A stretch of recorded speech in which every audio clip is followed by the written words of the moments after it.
Hello there and welcome to Life Beyond Seen, where the most extraordinary places on Earth have a way of hiding in plain sight, waiting quietly beneath the surface of what we think we already know. There is something almost humbling about the idea that a record can be broken not by finding something new, but by looking more carefully at something that was always there. Like discovering a room in a house you've lived in for years, a door you had always assumed was a wall. The deepest place on Earth is a little like that. It was always there. It simply took us a long time to understand what we were looking at. Tonight we're going to a place that almost no one pictures when they think about extreme geography. We are going to Antarctica. Not the coastline, not the surface, not even the ice. We are going beneath all of that, down through kilometers of compressed glacial ice, down through darkness and pressure and geological time, to a canyon carved into bedrock that sits deeper below sea level than almost anything else on the surface of this planet. A place called Denman Canyon, sometimes called the Denman Glacier Trough, or the Denman Subglacial Trench. A place that has no sunlight, no direct human observation, no samples, no photographs. A place that exists, for now, almost entirely as numbers in a dataset. And yet it is real, and it holds a record that most people have never heard of. Before we get into it, a small question for you. Where are you right now as you listen to this? Are you somewhere cold tonight? Or warm? Is it late where you are? The kind of late where the rest of the house has gone quiet and you have the night mostly to yourself? Or are you somewhere in between, winding down slowly, letting the day settle? Whatever the answer, I am glad you are here. This is one of those stories that I think is best heard slowly, in the dark, with no particular rush to get anywhere. So take a breath, get comfortable, and if you are new here, or if you have been listening for a while and never quite gotten around to it, this would be a lovely moment to like the video and subscribe to the channel. It genuinely helps more people find their way to stories like this one, and it lets us keep making them. Now, let us go to Antarctica. Most people, if you ask them where the deepest point on Earth is, will say the Mariana Trench. And they are not wrong exactly. The Mariana Trench, located in the western Pacific Ocean, contains a point called Challenger Deep, which sits approximately 11,034 meters below the surface of the ocean. That is just over 11 kilometers of water above you if you were somehow standing on the bottom. The pressure at that depth is roughly 1,086 times the atmospheric pressure at sea level. It is one of the most extreme environments on the planet, and it is genuinely extraordinary. It has been visited by humans, which is remarkable in itself. In 1960, the bathyscaphe Trieste carried two men, Jacques Piccard and Don Walsh, to the floor of Challenger Deep. In 2012, filmmaker and explorer James Cameron made the descent alone in a specially built submersible. So the Mariana Trench is not only measured and mapped, it has been seen directly, touched, sampled, filmed. Denman Canyon is none of those things. And here is where the comparison gets interesting, because the numbers seem to work against Denman at first. The floor of Denman Canyon sits at approximately 3,500 meters below sea level.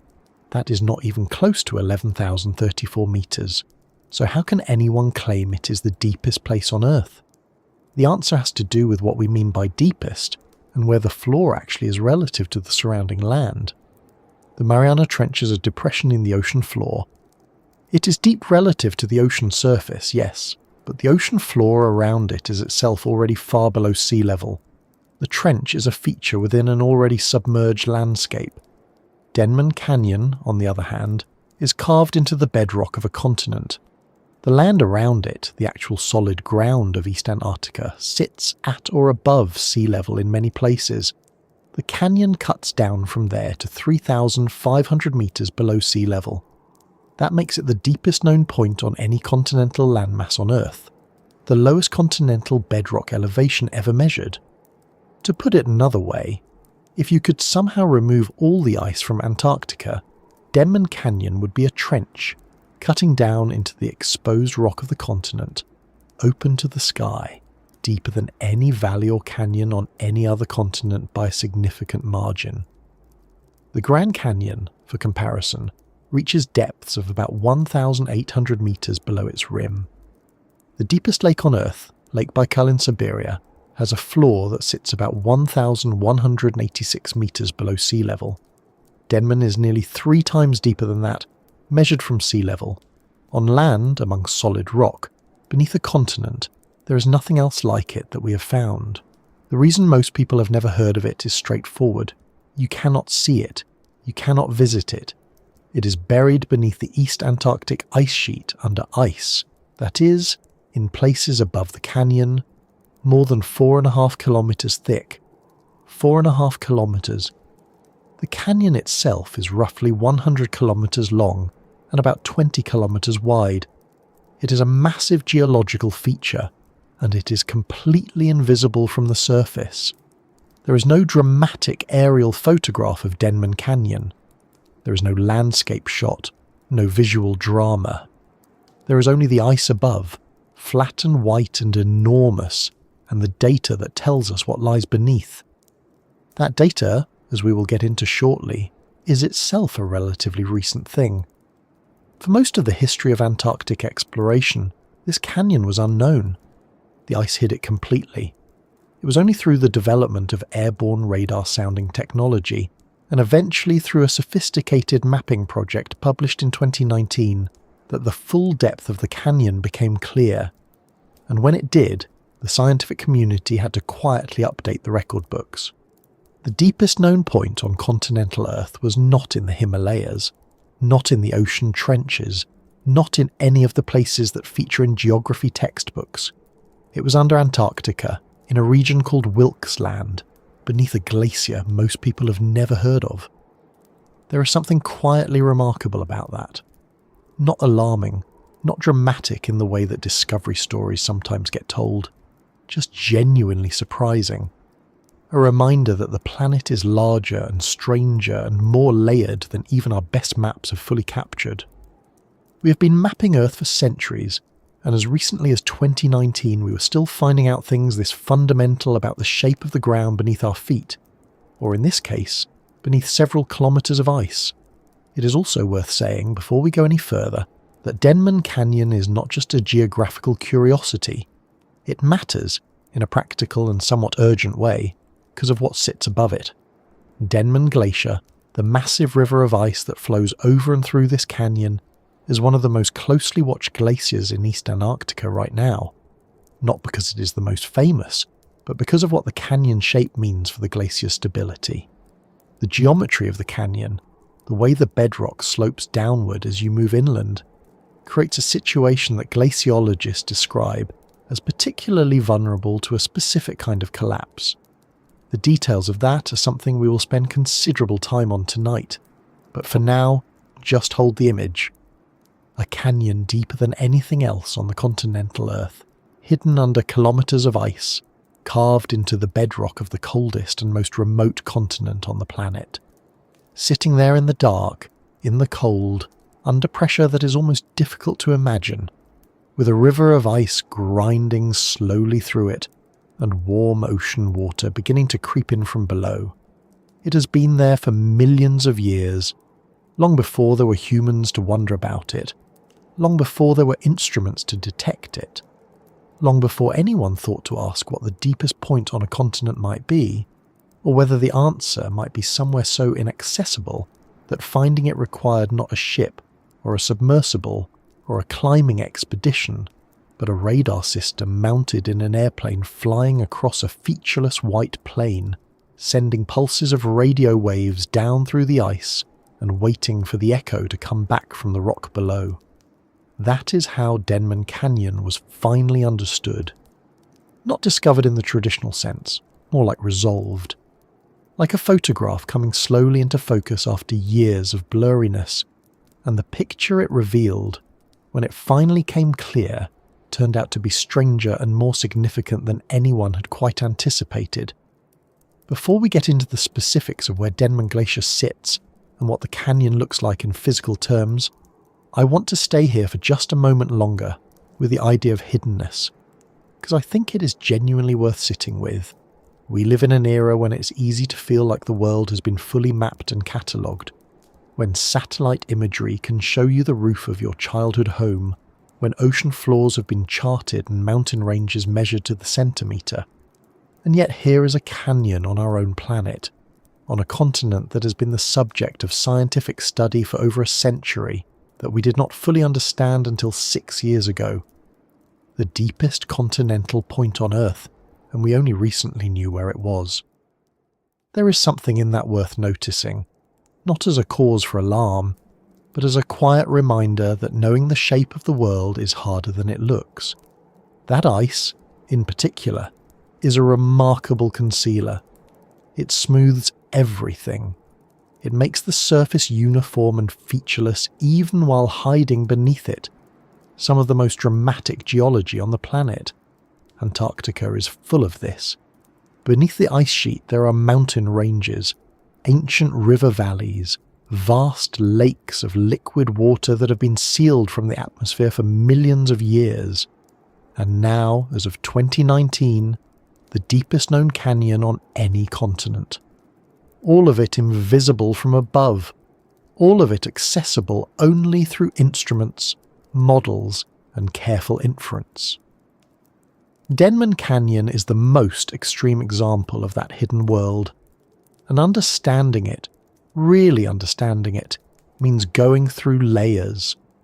The science of how it was found, the geology of how it formed, the physics of what is happening to the glacier above it right now, the oceanography of the warm water moving beneath it, and the broader question of what it means for the ice sheet and the sea levels and the coastlines of a world that has built its cities assuming that certain things stay where they are.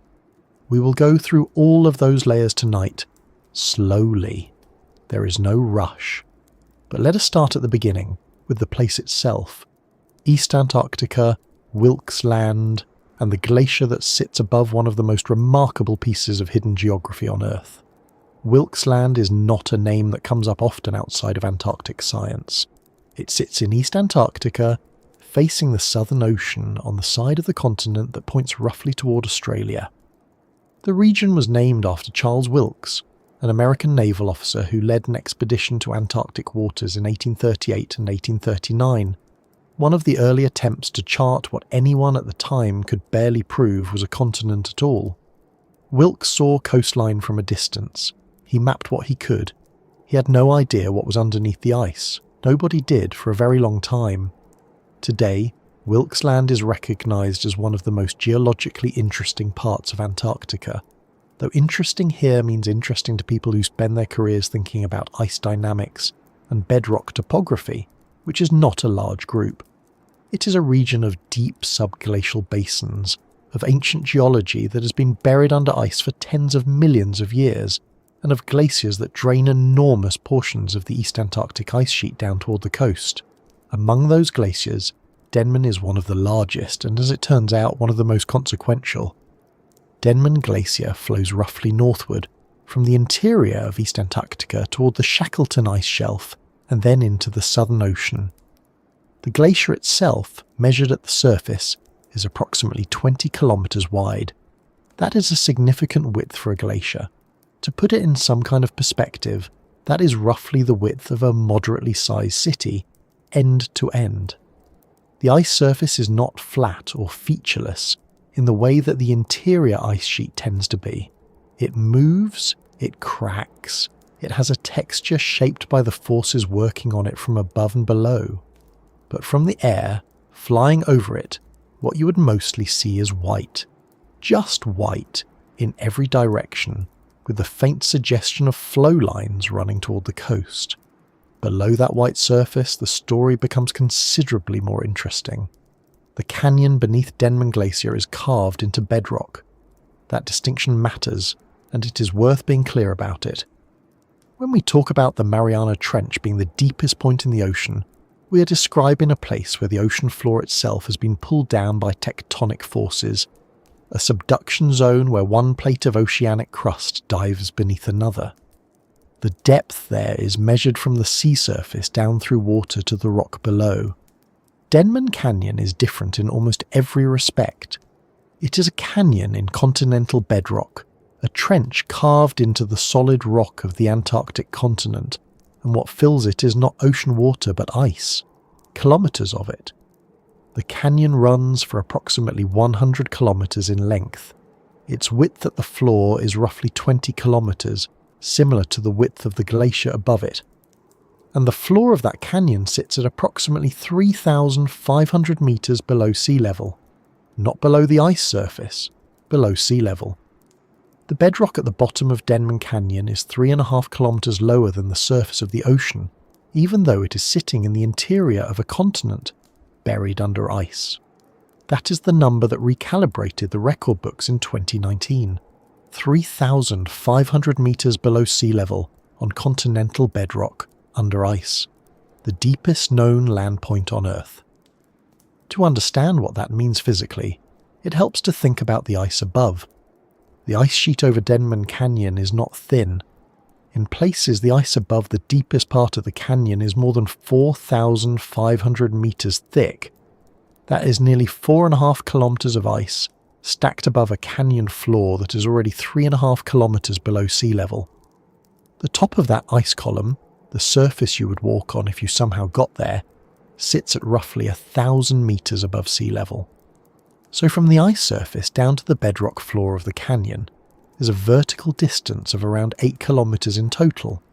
8 kilometers of ice and rock, one layered on top of the other, in a place where the surface looks, from the outside, like an unremarkable stretch of the Antarctic plateau. The word used to describe all of this is subglacial, and it is a word worth pausing on because it carries a lot of meaning. Subglacial simply means beneath the glacier, or beneath the ice sheet. But in practice, the subglacial world of Antarctica is almost its own category of geography. It is a world that exists completely out of reach of direct human observation. No light reaches it. No sound from the surface penetrates it. The pressure down there from the weight of kilometers of ice above is enormous, far beyond anything in ordinary experience. The temperature at the ice bedrock interface can actually be above the freezing point in some places, not because it is warm, but because pressure lowers the melting point of ice, and because geothermal heat from the earth below adds a small but steady contribution. This means that at the base of the ice sheet, including in the canyon beneath Denman, there can be liquid water. Not much, but enough to matter. The subglacial environment beneath Denman is not a simple void. It is a complex, layered system. The bedrock at the canyon floor has been shaped by processes that operated over millions of years. Before Antarctica was glaciated, rivers ran across this land. Valleys formed, sediment moved. The landscape had a topography built by water and time, the same basic processes that shape the canyons and valleys of every other continent. Then the ice came, slowly, starting around 34 million years ago, and everything that had been open to the sky was sealed away. The glaciers that covered the land did not just preserve the old topography, they continued to shape it. Ice moving over rock is a powerful erosive force. It grinds, it plucks, it deepens valleys and sharpens ridges. Over millions of years of glaciation, the canyon beneath Denman was deepened further by the glacier flowing through it. The combination of ancient river erosion and millions of years of glacial carving produced something extreme. A trough in the bedrock that goes deeper than anything else on the continental surface of the Earth. What the bedrock at the canyon floor actually looks like, in terms of its texture and composition, is something we can only partially infer. Radar sounding tells us depth, but it does not give us a photograph.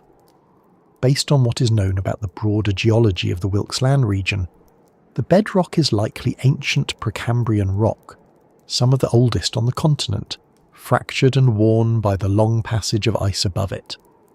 There may be sediment on the canyon floor, fine material that has accumulated over time, carried by meltwater and deposited in the low points of the subglacial drainage system.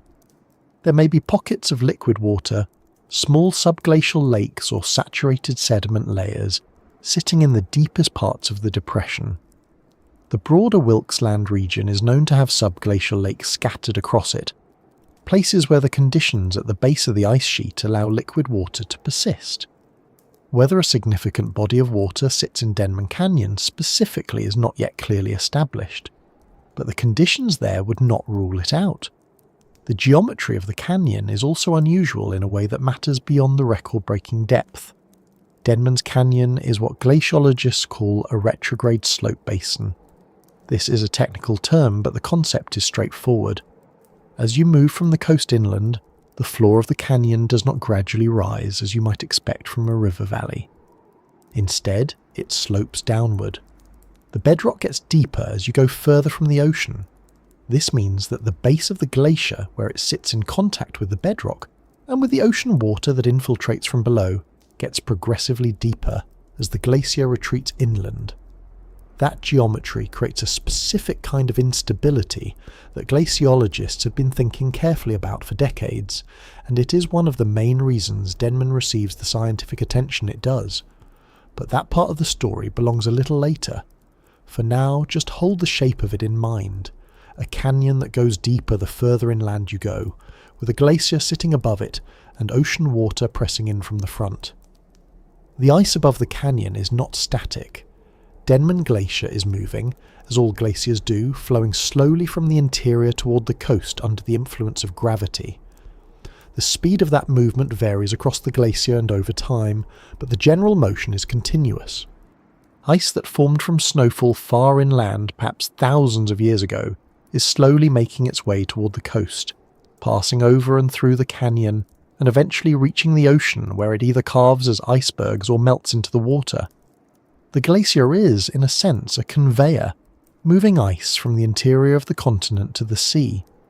The canyon beneath it is part of what channels that movement, a deep groove in the bedrock that concentrates the flow. The scale of what Denman drains is worth stating clearly. The glacier is not just draining a small local area of ice. Its catchment, the total area of the ice sheet that feeds into it and flows toward the coast through Denman, covers approximately 1.8 million square kilometres. That is roughly the size of Western Europe. A vast area of the East Antarctic ice sheet stretching far into the interior is slowly moving toward the ocean through this one glacier system. The canyon at the base of Denman is in a real sense the outlet for an enormous reservoir of ice. What happens to Denman matters far beyond the canyon itself. There is a particular strangeness to standing at the edge of this description and realizing that none of it is visible. A canyon 100 kilometers long, 20 kilometers wide, 3.5 kilometers below sea level, beneath nearly 5 kilometers of ice, draining the equivalent of Western Europe's area of frozen water toward the Southern Ocean. And from above, from a satellite image or an aerial photograph, you would see nothing unusual. A white plain. The surface of the ice sheet smooth and pale and apparently featureless. The entire drama of the canyon, the depth, the pressure, the meltwater, the slow grinding of ice on ancient rock, is happening completely out of sight, in the dark, under a weight of ice that is difficult to put into human terms. This is what makes Denman Canyon one of the genuinely strange places on Earth. Not strange in the way that unusual landscapes are strange, not strange in the way of, say, a volcanic island or a desert canyon with its colours visible from miles away. Strange in the way that the most significant things are sometimes the least visible. Strange in the way that the most consequential geography can be the geography you cannot see at all. The canyon has been there for millions of years. The glacier has been flowing over it for millions of years. The bedrock at the bottom has been sitting in darkness and pressure for longer than that, and we have known the full extent of it, the actual depth of it, the real significance of it, for only about 6 years. That gap between the reality of a place and our knowledge of it is part of what makes the story of Denman Canyon worth telling carefully. Because understanding how we finally came to know it, how the depth of that canyon was measured and confirmed and revised upward to its current record-holding figure, requires understanding a particular kind of science. A science of echoes and inferences, of aircraft flying over ice and computers modelling the flow of something that moves too slowly to watch, but too powerfully to ignore. That is where the story goes next. The methods and the people who finally resolved the picture and what they found when the blurriness cleared. The science of measuring what you cannot see is older than most people realise. Geologists have been inferring the shape of things hidden underground for well over a century, using seismic waves, gravity measurements, and the behaviour of materials at the surface to deduce what lies beneath. But mapping the bedrock beneath an ice sheet the size of a continent in detail, across millions of square kilometres, in one of the most remote and hostile environments on Earth, is a problem of a different order entirely. It took decades of incremental effort, a global network of researchers, and eventually a significant methodological leap before anyone could say with confidence how deep Denman Canyon actually was. The technique at the centre of this story is called ice-penetrating radar, or radio echo sounding. The basic principle is not complicated. You send a pulse of radar energy downward through the ice, and you wait for it to bounce back. The ice is largely transparent to radar at the right frequencies, so the pulse travels through the ice column, reflects off the bedrock surface at the bottom, and returns to the instrument above. By measuring how long that round trip takes, and knowing the speed at which radar travels through ice, you can calculate the thickness of the ice. Once you know the thickness of the ice and the elevation of the surface, you can work out the elevation of the bedrock beneath it.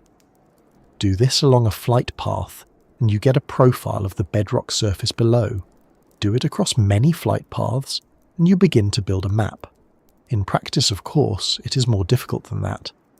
The radar signal is affected by the properties of the ice, which varies in temperature and density with depth. The bedrock surface is not always a clean reflector. Rough terrain, water at the base, debris-rich ice, and other complications can blur or scatter the return signal. And crucially, the coverage is only as good as the flight paths you have flown. If you have not flown over a particular area, you have no direct data from it. In a place as large as Antarctica, and particularly in the more remote and logistically difficult parts of the continent, coverage has historically been uneven. Some areas have been surveyed repeatedly over many years. Others have large gaps where the data is thin or absent. East Antarctica, and specifically the Wilkes-Land region where Denman Glacier sits, was one of those areas where coverage was sparser than glaciologists would have liked. This is partly a matter of geography and logistics. East Antarctica is farther from most research stations, the weather is harsh, and conducting airborne surveys there requires significant resources and planning. Data existed for the region, collected over many decades by various national Antarctic programs, but the picture was incomplete. The earlier maps of the Denman area showed a deep subglacial basin, but the full extent and depth of the canyon were not resolved clearly. The data simply was not dense enough to capture the deepest parts of the trough with confidence. This is where the Bed Machine Antarctica project enters the story, and it is worth spending a moment on what made it different from earlier efforts. The project was led by Mathieu Morlehem, a glaciologist then based at the University of California, Irvine, and it was published in the journal Nature Geoscience in late 2019. Morlehem and his colleagues were not simply compiling and averaging existing radar data, though that was part of it. What distinguished Bed Machine was its use of a technique called mass conservation, which allowed the team to estimate bedrock topography, even in areas where direct radar measurements were sparse or absent. The idea behind mass conservation is rooted in a physical principle that sounds almost obvious when you state it plainly. Ice has to go somewhere. If you know how fast ice is flowing through a given area, and you know how much ice is accumulating at the surface, and how much is melting or calving at the edges, you can work backward to constrain what the bedrock beneath must look like. Ice flow is sensitive to the shape of the bed it sits on. A deep narrow channel will produce a different pattern of ice flow than a shallow wide basin. By combining satellite measurements of ice surface velocity, which give a detailed picture of how fast ice is moving and in which direction, with surface mass balance data and the available radar soundings, The bed machine team could fill in the gaps between flight lines with physically constrained estimates rather than simple interpolation. This matters enormously in a place like Denman, where the radar coverage was not dense enough to resolve the deepest parts of the canyon directly. The mass conservation approach, guided by the ice flow data, was able to indicate that the bedrock in that region was deeper than the sparse radar measurements alone suggested. When the bed machine team applied their method to the Denman area and then cross-checked it against the available radar data, the picture that emerged was significantly different from what earlier maps had shown. The canyon floor, in the deepest part of the trough, came in at approximately 3,500 meters below sea level. That figure made it the deepest known land point on Earth, deeper than any bedrock surface beneath the Greenland ice sheet, deeper than any subglacial basin previously mapped in Antarctica, and deeper than the lowest exposed land points on the continental surface. To be precise about the comparison, the Dead Sea shore, which is often cited as the lowest exposed land point on Earth, sits at roughly 430 meters below sea level. The floor of Denman Canyon, as mapped by Bed Machine, is about 8 times deeper than that. The Mariana Trench, at its deepest point in the Challenger Deep, is around 11,000 meters below the ocean surface. Denman's floor is not close to that in absolute terms, but the Mariana Trench is ocean floor covered by water. Denman's floor is bedrock, the actual solid surface of the Earth, and it sits lower than any other bedrock surface on the planet. That is the distinction that gives Denman its record. It is not the deepest point if you measure from the water's surface, but it is the deepest point if you're asking where the solid ground beneath your feet, or beneath miles of ice, reaches its lowest elevation. The 2019 publication drew considerable attention, both within the glaciological community and in broader science reporting. Part of what made it notable was not just the depth record, but the quality and detail of the new map overall. Bed Machine Antarctica revised the understanding of subglacial topography across many parts of the continent, but Denman was the most dramatic single revision. Earlier estimates had placed the canyon floor somewhere around 3,000 meters below sea level, which was already remarkable. The Bed Machine revision pushed it deeper, and with greater confidence in the methodology behind it. Morligam had previously applied a similar mass conservation approach to Greenland, producing Bed Machine Greenland, which had also significantly revised the understanding of the ice sheet's subglacial topography. The Antarctica version was a larger and more complex undertaking, drawing on data from dozens of institutions and national programs, including NASA's Operation Icebridge, which had conducted extensive airborne surveys over Antarctica using aircraft equipped with ice-penetrating radar, laser altimeters, and gravimeters. Operation Icebridge ran from 2009 until 2021, when it was effectively succeeded by the ICE SAT-2 satellite mission. Over those years, Icebridge flights covered enormous areas of both Greenland and Antarctica, contributing a large fraction of the radar data that went into Bed Machine's analysis. For the Wilkes Land region specifically, airborne surveys conducted by Australian and other international teams also contributed important data. The Australian Antarctic Division has maintained a research presence in East Antarctica for decades, operating from Casey Station on the coast of Wilkes Land, and Australian-led airborne campaigns have flown radar surveys over parts of the Denman catchment.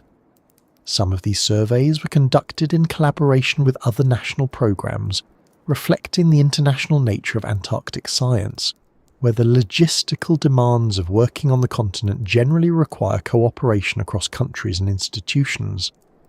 What a radar-sounding flight over this part of Antarctica actually looks like is worth imagining for a moment.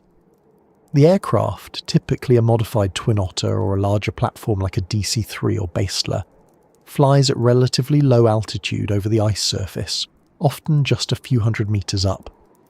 Inside, the equipment is a mix of radar antennas, data recording systems, and navigation instruments.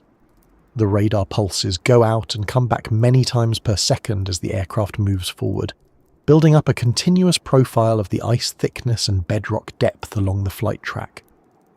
The scientists on board are monitoring the data in real time, watching the radar returns on screens, checking signal quality, and adjusting parameters as needed. Outside the windows, there is typically nothing to see but the white surface of the ice sheet, flat or gently rolling, stretching to the horizon in every direction. No landmarks, no features, just the ice. The drama is entirely in the data. Processing that data back in the lab is its own lengthy process. The raw radar returns have to be corrected for aircraft motion, filtered to reduce noise, and interpreted carefully. Distinguishing the bedrock reflection from internal layers in the ice, or from water at the base, requires expertise and sometimes significant effort. In deep and complex subglacial terrain like Denman Canyon, where the bedrock is rough and the geometry is complicated, the radar interpretation is more challenging than in flatter regions. This is part of why the bed machine approach, which did not rely solely on direct radar returns in the data-sparse areas, was valuable. It could produce a coherent picture even where the radar alone left ambiguity. It is also worth noting what bed machine is not. It is a model, constrained by data, but still a model. The bedrock topography it produces is the best current estimate, not a perfect measurement. In areas of dense radar coverage, the estimates are well constrained and likely to be close to the true surface. In areas where the mass conservation technique is doing more of the work, there is more uncertainty. The canyon floor at 3,500 meters below sea level is the best current estimate of Denman's depth, but the exact figure could be refined by future surveys with denser coverage. The bed machine team was clear about this, publishing uncertainty estimates alongside their topographic maps. Science rarely produces final answers. It produces best current answers, and the story of Denman's depth is still being refined. Since 2019, additional data has continued to come in.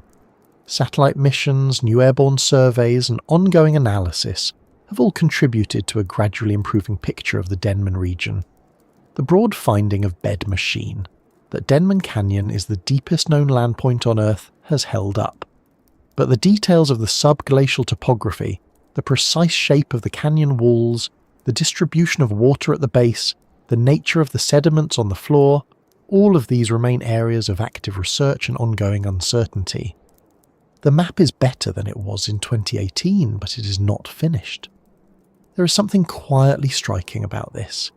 The deepest point of solid ground on Earth was not definitively known until 2019. Not because no one had thought to look, but because looking required technology, methodology, and data coverage that only came together recently. The Mariana Trench was first sounded in the 1870s by the HMS Challenger expedition using a weighted rope.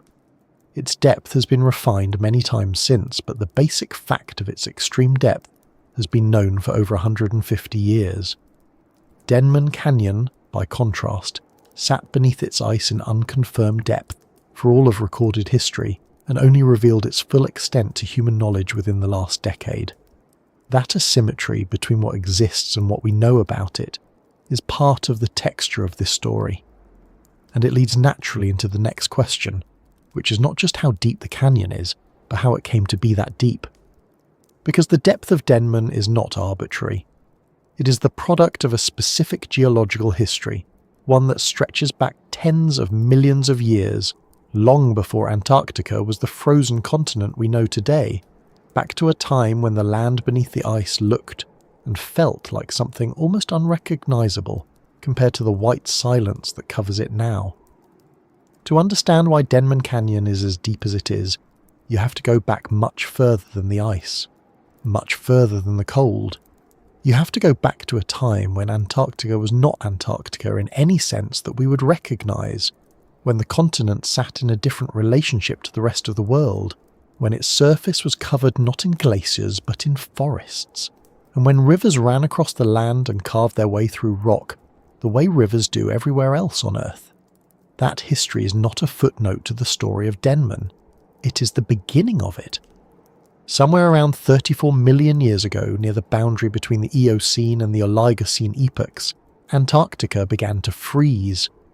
The exact causes are still debated among geologists and paleoclimatologists, but the leading explanation involves the opening of the Drake Passage, the gap between the southern tip of South America and the Antarctic Peninsula, which allowed the Antarctic circumpolar current to develop. That current effectively isolated Antarctica thermally, cutting it off from the warmer waters of the other ocean basins, and the continent began a long descent into cold. Before that transition, the land that is now buried under kilometres of ice was a temperate place, not tropical, but green. There were forests of southern beech and other trees. There were insects and probably animals. There were rivers. The landscape had topography shaped by the same forces that shape landscapes anywhere on Earth: rain and runoff and gravity pulling water downhill through channels that eroded the rock over millions of years. That preglacial landscape is, in a sense, what lies beneath the ice today. The bedrock surface that BedMachine mapped is not a fresh geological surface. It is an old one.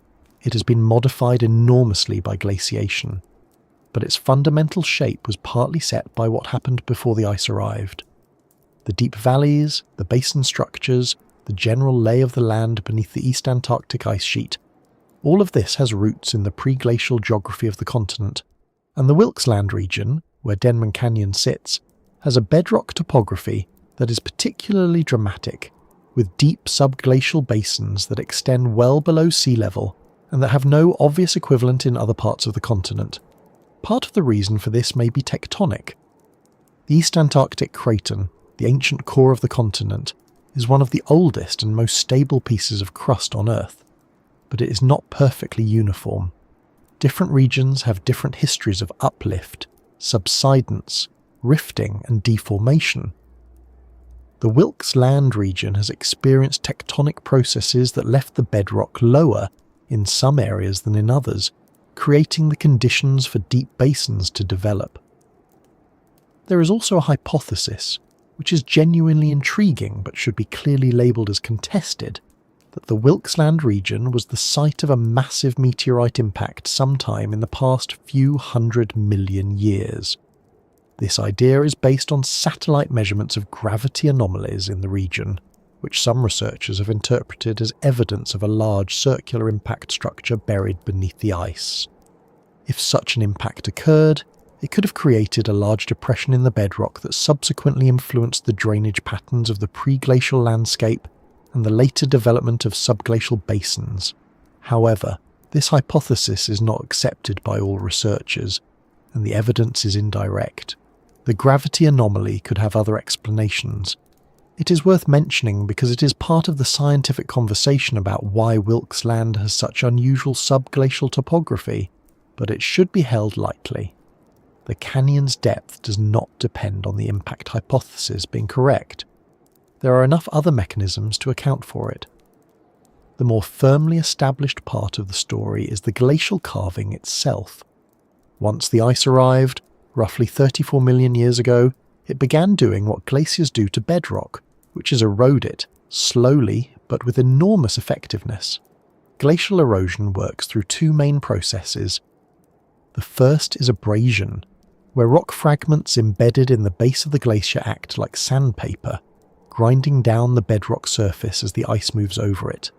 The second is quarrying, sometimes called plucking, where the ice freezes into cracks in the bedrock and then pulls chunks of rock away as it moves forward. Both processes are slow by human standards, but over millions of years they can remove enormous quantities of rock and carve valleys and basins of impressive depth. The fjords of Norway, for example, are glacially carved valleys that reach depths of over 1,300 metres below sea level in places, and they formed over a much shorter glacial history than Antarctica. The subglacial basins of East Antarctica, including Denman Canyon, have had the full duration of Antarctic glaciation to develop, roughly 34 million years of ice sitting on the rock, moving through it, grinding it down. What makes Denman Canyon particularly susceptible to this kind of deep carving is its geometry. The canyon occupies a position where ice flow is concentrated. Denman Glacier is one of the major drainage outlets for the ice sheet in this part of East Antarctica, and the ice that flows through the canyon has been converging from a large catchment area, funneling down into a relatively narrow channel. Concentrated ice flow means faster movement, and faster movement means more erosive power.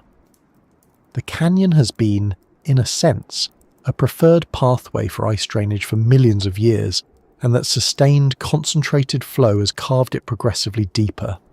This is not unlike the way rivers carve canyons on land, where the deepest gorges tend to form where water flow is most consistently concentrated and where the rock is being actively removed faster than surrounding areas. There is also the question of the retrograde slope, which is a feature of Denman's bedrock that deserves careful attention here because it is not just geologically interesting, but has significant consequences for the glacier's behaviour today. A retrograde slope in this context means that the bedrock beneath the glacier slopes downward as you move inland, away from the coast. In most landscapes, valleys slope downward toward the sea. But in parts of East Antarctica, including the Denman Trough, the bedrock actually descends as you go further from the ocean. The floor of Denman Canyon gets deeper as you travel inland. This is the result of the geological and glacial history of the region, the combination of tectonic subsidence, pre-glacial drainage patterns, and the way glacial erosion has preferentially deepened the inland portions of the basin. The ice sheet has been sitting in and around this depression for millions of years, and the erosion has followed the geometry of the basin, deepening it further over time. This retrograde geometry is geologically fascinating on its own terms, but it also has a very specific and important implication for the glacier's stability in the present day. The reason scientists pay close attention to retrograde slopes beneath marine terminating glaciers is that they create a particular kind of vulnerability to collapse, one that operates through a feedback loop that, once initiated, is difficult to stop. That vulnerability is something that will need its own careful explanation, and it is where the story of Denman Canyon moves from geological history into the present, into the world of ice sheet science and sea level research, and the question of what this deep, hidden canyon might mean for the future of coastlines around the world. But before moving there, it is worth sitting with the geological picture for a moment longer, because the depth of Denman is not just a number. It is the accumulated record of an enormous span of time. 34 million years of glaciation acting on bedrock that was already shaped by rivers and tectonics, and possibly by something even more dramatic. The canyon floor sitting 3,500 metres below sea level is not the result of any single event or process. It is the result of the continent's entire cold history written in rock. The pre-glacial rivers that once drained this part of Antarctica carved the initial channels. The tectonics of the Wilkes Land region created the conditions for deep basins to form. And then the ice came, and it deepened everything, slowly, relentlessly, over timescales that make human history look like a brief afternoon. The canyon as it exists today is the product of all of that layered together, and the ice above it is both the sculptor that helped create it and the lid that now conceals it from any direct observation. It is also worth noting that the canyon is not a static feature. Even now, ice is moving through it. The glacier is flowing, the bedrock is being subjected to the weight of kilometres of ice above, and the subglacial environment at the canyon floor is not frozen, and still, but dynamic, with water moving, pressure fluctuating, and the ice-rock interface in a state of slow, continuous interaction. The geological story of Denman is not finished. It is ongoing, just at timescales and in conditions that are entirely beyond direct human experience. There is something genuinely strange about this, worth pausing on for a moment. The deepest point of solid land on Earth is a place that has been actively shaped by forces operating continuously for tens of millions of years, and yet we have never seen it. We cannot reach it. We know it exists because of what radar signals tell us about the thickness of the ice above it, and because of what ice flow models tell us about the bedrock below. The depth of 3,500 metres below sea level is our best current estimate, derived from careful science, but it is still an estimate. The actual texture of the canyon floor, the nature of the rock, whether it is smooth or fractured, whether there are sediments, whether there is water pooled in the lowest points, all of this remains unknown in any direct sense. We have the shape of the canyon in data. We do not have the canyon itself. That gap between the data and the reality is part of what makes Denman Canyon such an unusual subject. Most record-holding places on Earth can at least be visited, photographed, touched. The deepest ocean trench has been reached by submersibles. The highest mountain has been climbed many times. But the deepest point of solid land on Earth is locked away beneath ice so thick and so remote that no human being has ever been close to it, and the technical challenges of reaching it are so extreme that no serious attempt has been made.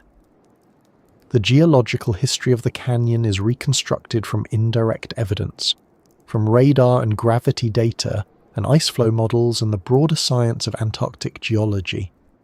It is a real place with a real history, but it is a history we have assembled from a distance, like reading a book through its cover. And what that history tells us in the end is that Denman Canyon is deep for reasons that are specific and traceable, not arbitrary. The pre-glacial rivers, the tectonic setting of Wilkes Land, the millions of years of concentrated glacial erosion, the retrograde geometry of the basin, all of these contributed to producing a feature that exceeds anything in the open ocean when measured from sea level to solid ground. The geology made the depth, and the ice preserved it, and the science has only recently been able to see it clearly enough to recognize what was there. But the geological story of how the canyon formed is, in a sense, the quieter half of the Denman story. The other half, the half that has climate scientists paying very close attention, is what the canyon's shape means for what happens next. Because the retrograde slope that helped create the canyon's unusual depth is also the feature that makes Denman Glacier one of the most carefully watched pieces of ice on the planet, and understanding why requires stepping from the deep past into the present and into the specific mechanics of how a glacier sitting in a basin shaped like this one can become unstable in ways that have consequences far beyond Antarctica. So let us talk about what a retrograde slope actually means, and why the shape of the ground beneath Denman Glacier matters so much to scientists studying ice sheet behaviour. The word retrograde in this context does not mean backward in any dramatic or unusual sense. It simply describes a slope that runs in the wrong direction, relative to the way the ice is flowing. In most glaciers, the bedrock beneath the ice slopes upward as you move inland, away from the ocean. This is the natural geometry of a coastal glacier. The land rises toward the interior of the continent, and the glacier flows downhill toward the sea. That upward sloping bedrock acts as a kind of natural break. If the glacier retreats, it retreats onto shallower ground, and the ice-ocean interface becomes thinner and less exposed to warm water. The retreat tends to slow itself down. Denman is the opposite. The bedrock beneath it slopes downward as you move inland. The canyon floor deepens as it extends toward the interior of the continent.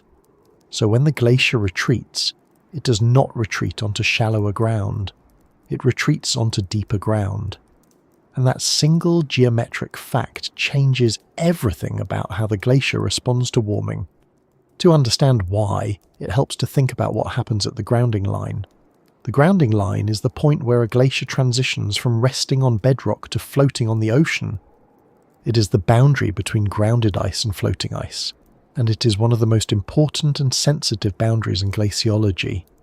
At the grounding line, warm ocean water can get underneath the ice and begin melting it from below. The rate of that melting depends partly on how deep the grounding line is, because deeper water tends to be warmer, and because the pressure at greater depth lowers the melting point of ice, making the ice more susceptible to melt even from water that is only slightly above freezing. Now, on a retrograde slope, when the glacier retreats a little, the grounding line moves to a location where the bedrock is deeper. A deeper grounding line means the ice-ocean interface is thicker and sits in contact with warmer water. More melting occurs. The glacier retreats further. the grounding line moves to an even deeper location. Even more melting occurs. The process accelerates. Each step of retreat makes the next step more likely, and nothing in the geometry of the bedrock is there to slow it down. The slope itself is feeding the retreat. This feedback loop is what glaciologists call marine ice sheet instability, often shortened to MS. The concept has been discussed in the scientific literature for decades, going back to theoretical work in the 1970s, but it has gained urgency in recent years as researchers have been able to map the subglacial terrain of Antarctica in enough detail to identify which glaciers are sitting on retrograde slopes and how extensive those slopes are. Denman is one of the clearest examples on the continent. The canyon beneath it is not just deep. It is deep in a direction that makes the glacier structurally vulnerable in a way that is difficult to reverse once it begins. The scale of what Denman holds back is part of what makes this concerning. The glacier drains a catchment area of approximately 1.8 million square kilometres of the East Antarctic ice sheet. That is a large number, and it is worth trying to make it concrete. The entire state of Alaska is roughly 1.7 million square kilometres. The catchment area draining through Denman Glacier is larger than that. All of the ice that accumulates across that enormous inland region eventually flows toward the coast through Denman and its neighbouring glaciers, and Denman is the primary outlet for a significant portion of it. The glacier is not just a river of ice, it is the exit point for an ice sheet sector of continental scale. If Denman were to destabilise significantly, the ice it currently holds in place could, over time, contribute approximately 1.5 metres to global sea levels. That number comes from estimates of the total ice volume in Denman's drainage basin, and the portion of that ice that sits below sea level and would be susceptible to dynamic loss rather than simple surface melting. It is worth being clear about what 1.5 metres means. It does not mean a sudden flood. Ice sheet dynamics do not work on human timescales in that direct way. The process of retreat and ice loss would unfold over decades to centuries, possibly longer, depending on conditions. But 1.5 metres of committed sea level rise, even spread across a long time period, would have profound consequences for coastal regions around the world. And it is important to note that Denman is not the only glacier in East Antarctica sitting on a retrograde slope. It is one of several, and the contributions from multiple such glaciers could add up in ways that matter enormously for planning and infrastructure and the long-term habitability of low-lying coastlines. What the current data shows is that Denman has already been moving. Between 1996 and 2018, the eastern flank of the glacier retreated approximately 5 kilometres. That is not a catastrophic number on its own, but the direction matters more than the distance. The retreat has been moving the grounding line inland onto deeper bedrock, which is exactly the direction the retrograde slope geometry predicts would lead to further retreat. The western flank of the glacier has behaved differently, remaining more stable over the same period, which researchers think is related to differences in the bedrock geometry on that side. The eastern flank sits over the deepest part of the canyon, where the retrograde slope is most pronounced. That asymmetry in retreat behaviour is itself a piece of evidence that the bedrock geometry is influencing how the glacier is changing. There is also the question of what is happening at the ice-ocean interface right now, which is partly an oceanographic question, and partly a question about the specific shape of the subglacial cavity beneath Denman. The cavity is the space between the underside of the glacier and the bedrock, filled with seawater that has intruded from the open ocean. Because the canyon floor is so deep, the cavity extends far inland and reaches to extraordinary depths, which has implications for the temperature of the water inside it and the rate at which it is melting the base of the glacier.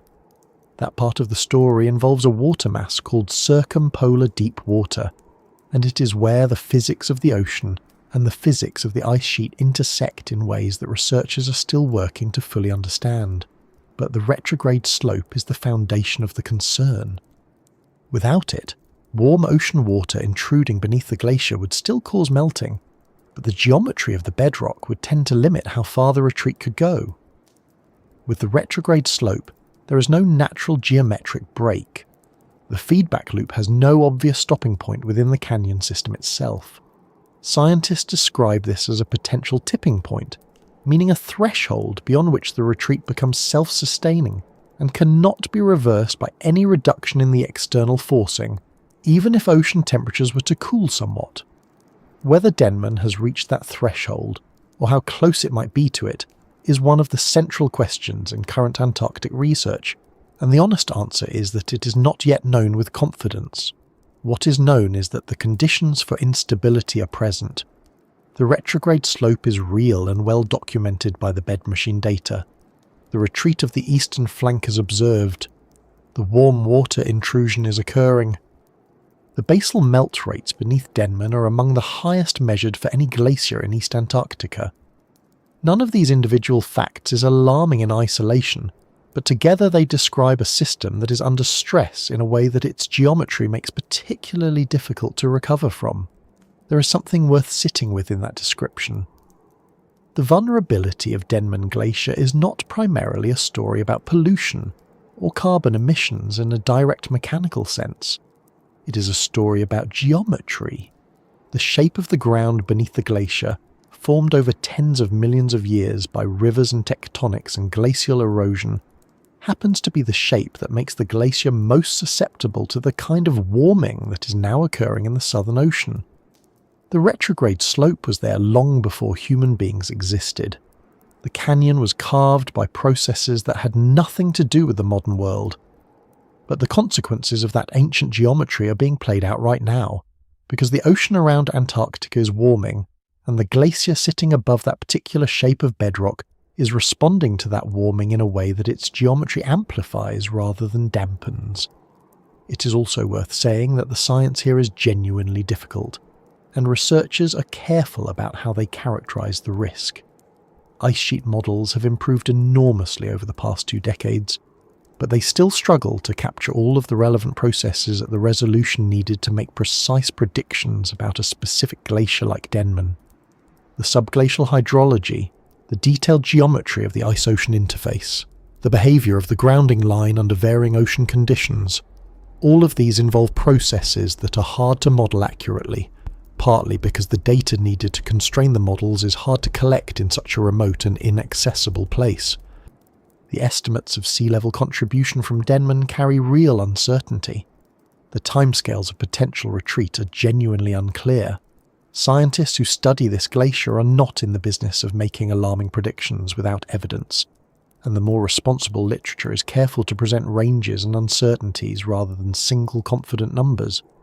But the concern is real, and the reason the concern is real is the retrograde slope. The marine ice sheet instability mechanism is not speculative. It is well understood physics. The question is not whether it could operate at Denman, but whether it is already operating, and if so, how far along the process is. The 5 kilometres of retreat on the eastern flank between 1996 and 2018 is a data point. The high basal melt rates are a data point. The deep retrograde canyon is a structural fact. Taken together, they describe a glacier that deserves very close attention, and it is getting that attention from researchers around the world who are watching every new satellite pass and radar survey for signs of what Denman is doing next. One of the things that makes this particular glacier unusual in the broader context of Antarctic research is that it sits in East Antarctica, which has historically been treated as the more stable of the 2 major ice sheet regions. The West Antarctic ice sheet has been the focus of concern for decades, partly because its marine-based character and retrograde bedrock were recognised earlier. East Antarctica was considered more stable, more firmly grounded, less immediately vulnerable. Denman is one of the glaciers that has complicated that assumption. It is not the only one, as there are others in the Wilkes Land region with similar characteristics, but it is the most dramatic example, partly because of the sheer depth of the canyon beneath it and the size of the catchment it drains. The discovery of Denman's full depth in the 2019 bed machine revision was not just a geographical curiosity, it was a piece of information that changed how researchers think about the vulnerability of East Antarctica. A canyon 3,500 meters deep, with a retrograde slope extending far inland beneath one of the continent's largest glaciers, is not a minor detail in the map of Antarctica's subglacial terrain. It is a structurally significant feature that has direct implications for how the glacier responds to ocean warming.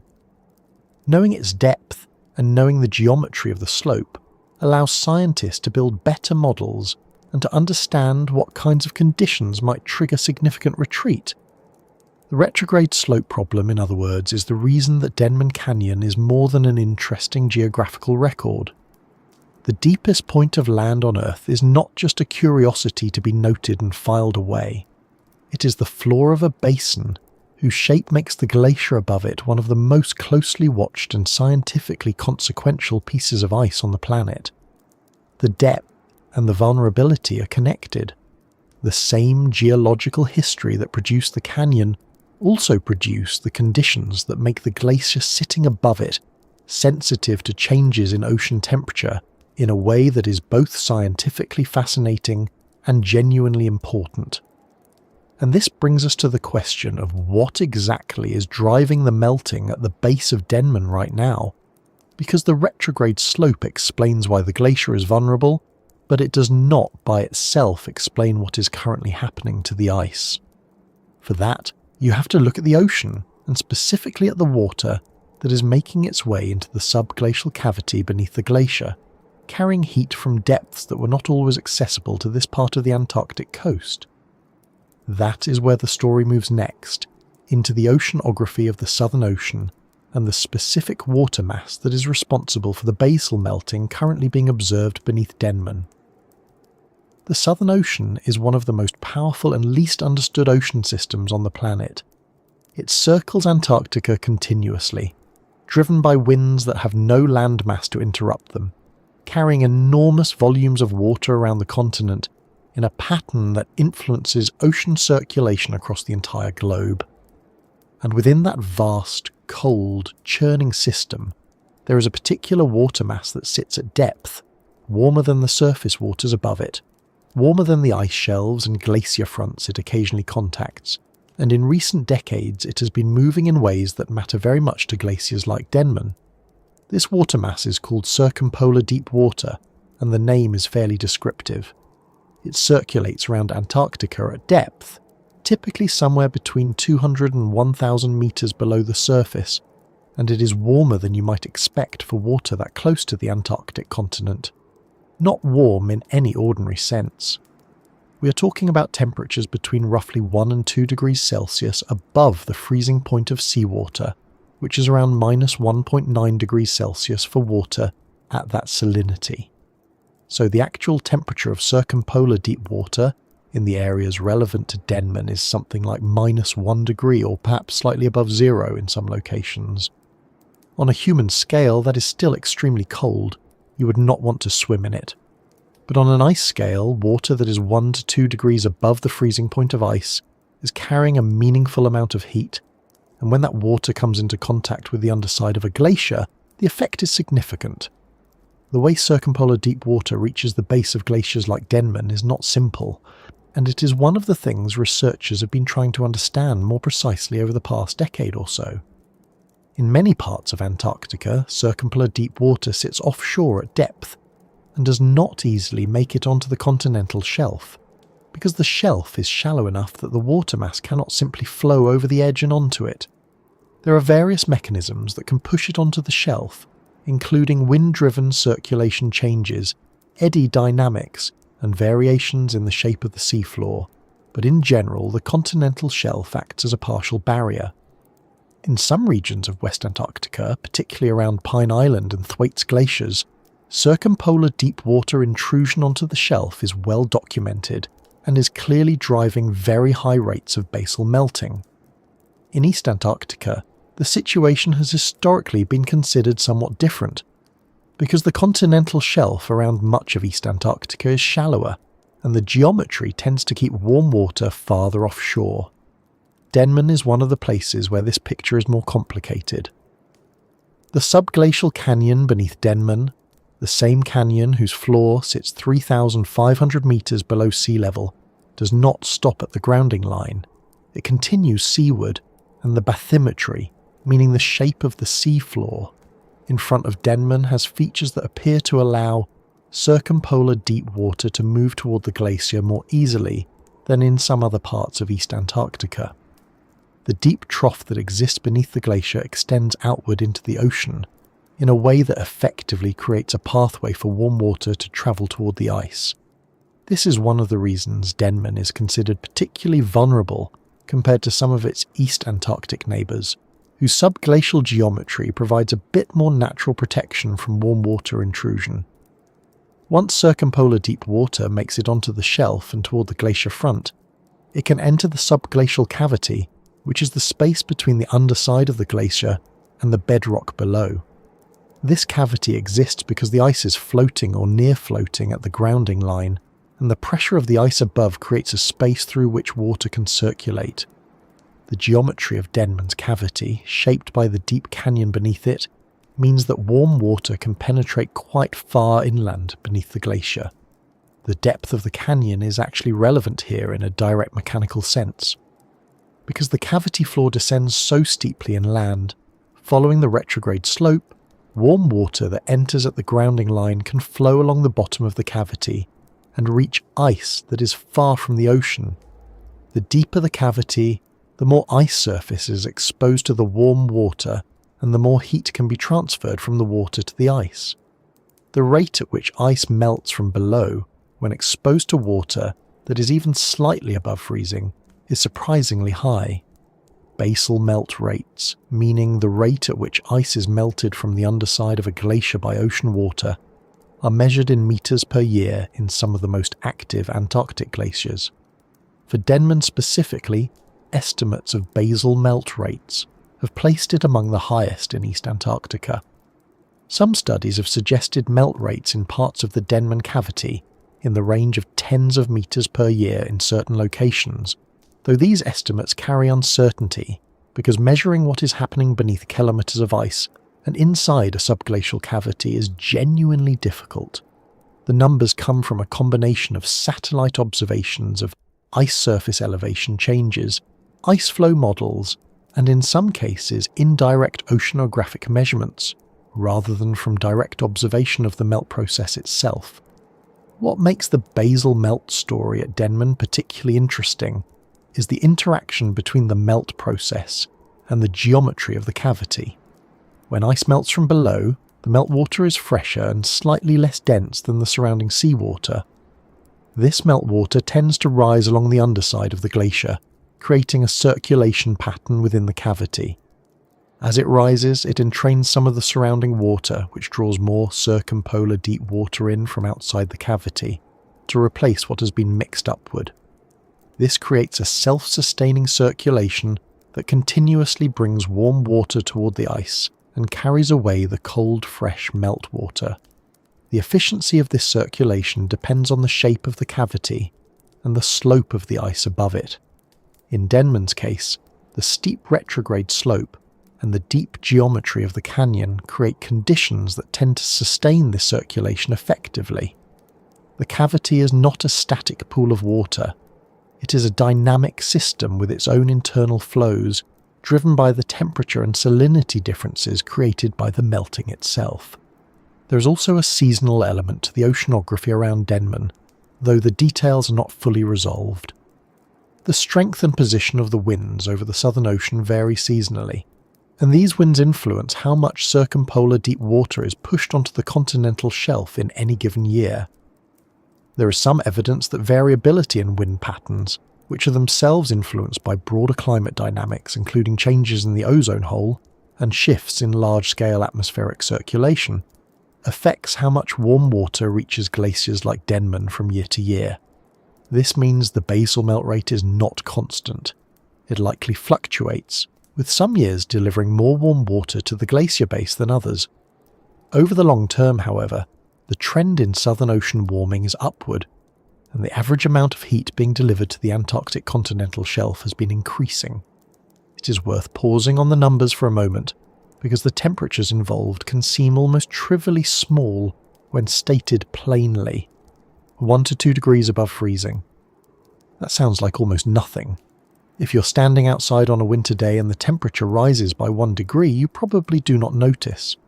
But in the context of ice-ocean interaction, the difference between water that is at the freezing point and water that is 1 degree above it represents a substantial amount of thermal energy, because the latent heat of fusion, meaning the energy required to convert ice to water without changing temperature, is very large.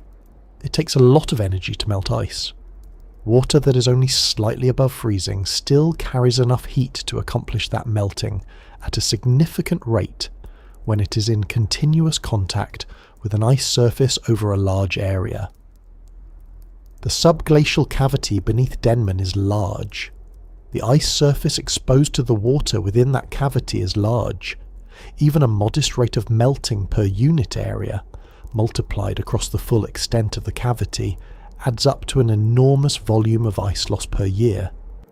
The oceanographic picture around Denman is also complicated by the fact that the continental shelf in this part of East Antarctica is not particularly well surveyed. Oceanographic measurements in front of Denman Glacier are sparse compared to, say, the Amundsen Sea in West Antarctica, where there have been multiple dedicated ship-based campaigns specifically to measure ocean temperatures and currents near Pine Island and Thwaites. The Wilkes Land coast is remote, the sea ice conditions make ship access difficult, and the scientific attention has historically been somewhat less concentrated here than in West Antarctica. This means that some of what researchers know about the oceanographic conditions driving Denman's basal melting comes from models and indirect inference rather than direct in situ measurement. Recent years have seen more effort to address this data gap, but it remains a genuine limitation in the understanding of what exactly is happening beneath the glacier. What is not in doubt is that Denman is losing ice from below. The evidence for this comes from multiple independent lines of observation. Satellite altimetry, which measures the height of the ice surface from space, shows that the surface of Denman Glacier has been lowering in ways consistent with significant basal melting and dynamic thinning. The retreat of the grounding line on the eastern flank, those 5 kilometers between 1996 and 2018 mentioned earlier, is consistent with the grounding line being pushed back by a combination of basal melting and the retrograde slope geometry. Ice velocity measurements from satellite radar show how fast the glacier is moving, and changes in velocity can indicate changes in the forces acting on the ice.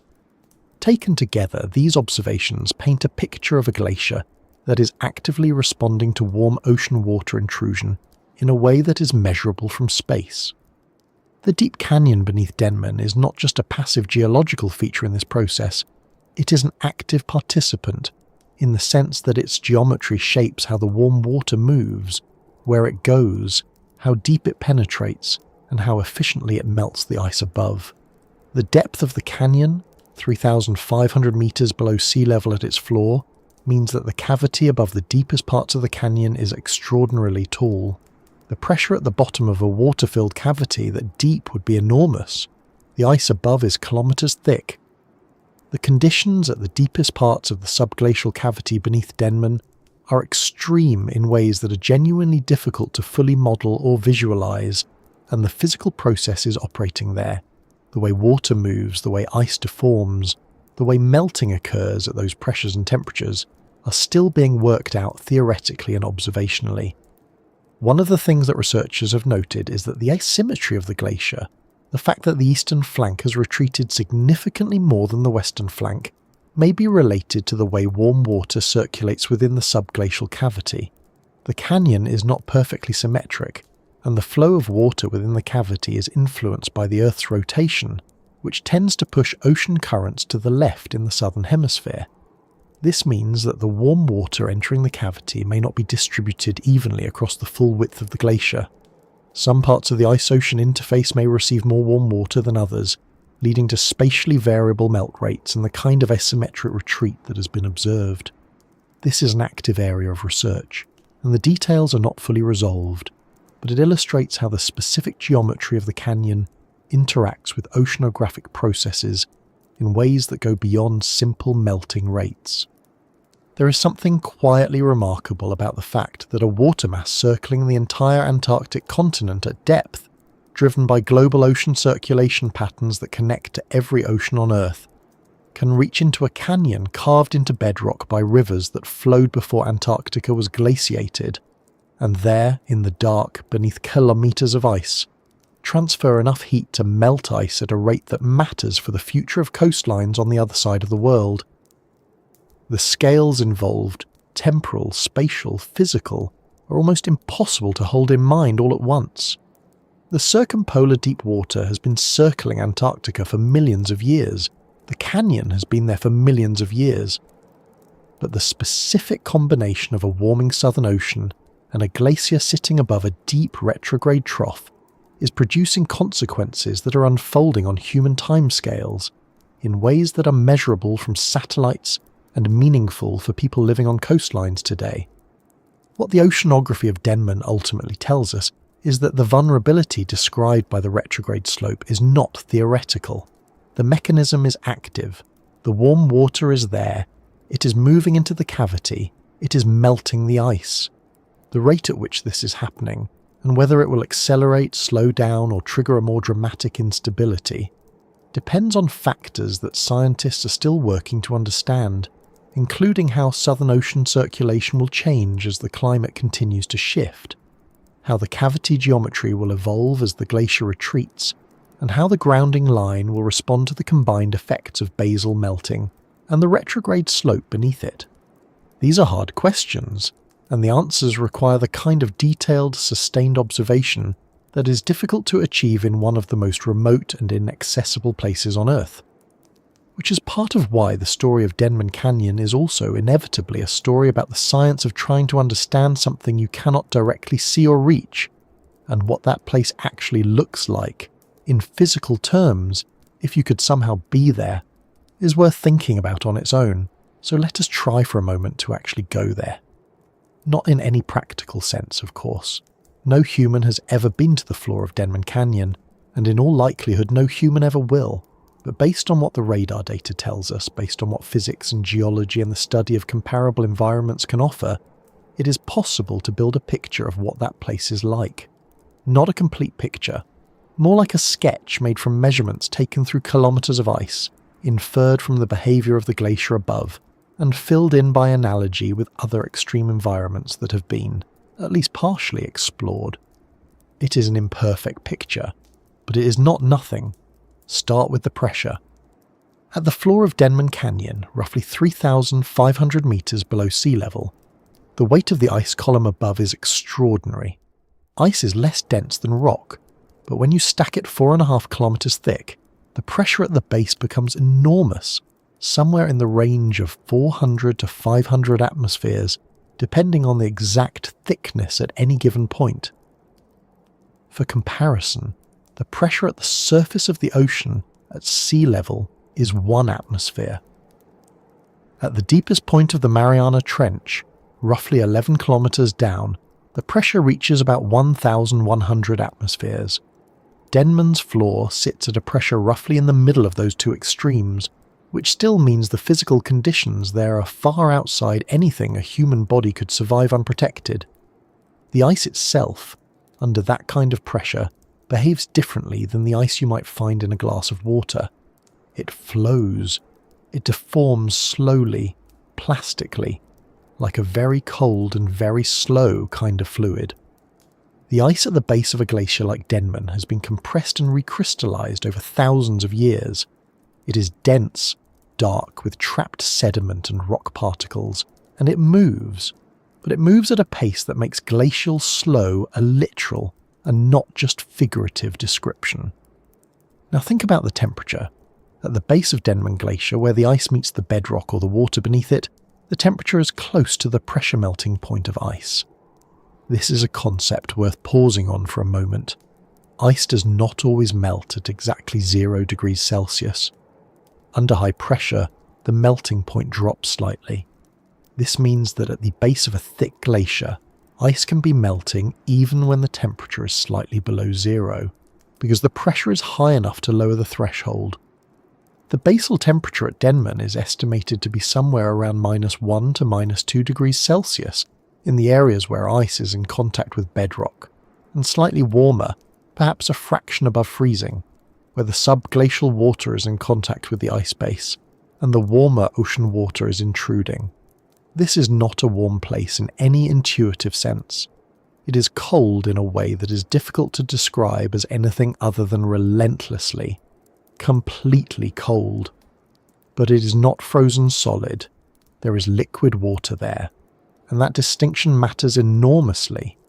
The water at the base of Denman exists in a subglacial hydrological system that is, in its own way, as complex as a river system on the surface of the Earth, except that it is invisible under enormous pressure and flows through channels and cavities carved into rock and ice rather than open air.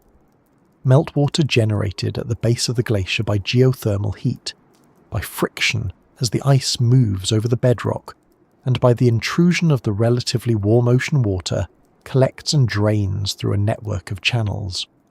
Some of this water forms thin films between the ice and the bedrock. Some of it concentrates into larger channels called Röthlisberger channels, carved upward into the base of the ice by the heat of the flowing water. Some of it pools in low points in the bedrock topography, forming subglacial lakes. The broader Wilkes Land region beneath the East Antarctic ice sheet is known to host subglacial lakes. These are not small features.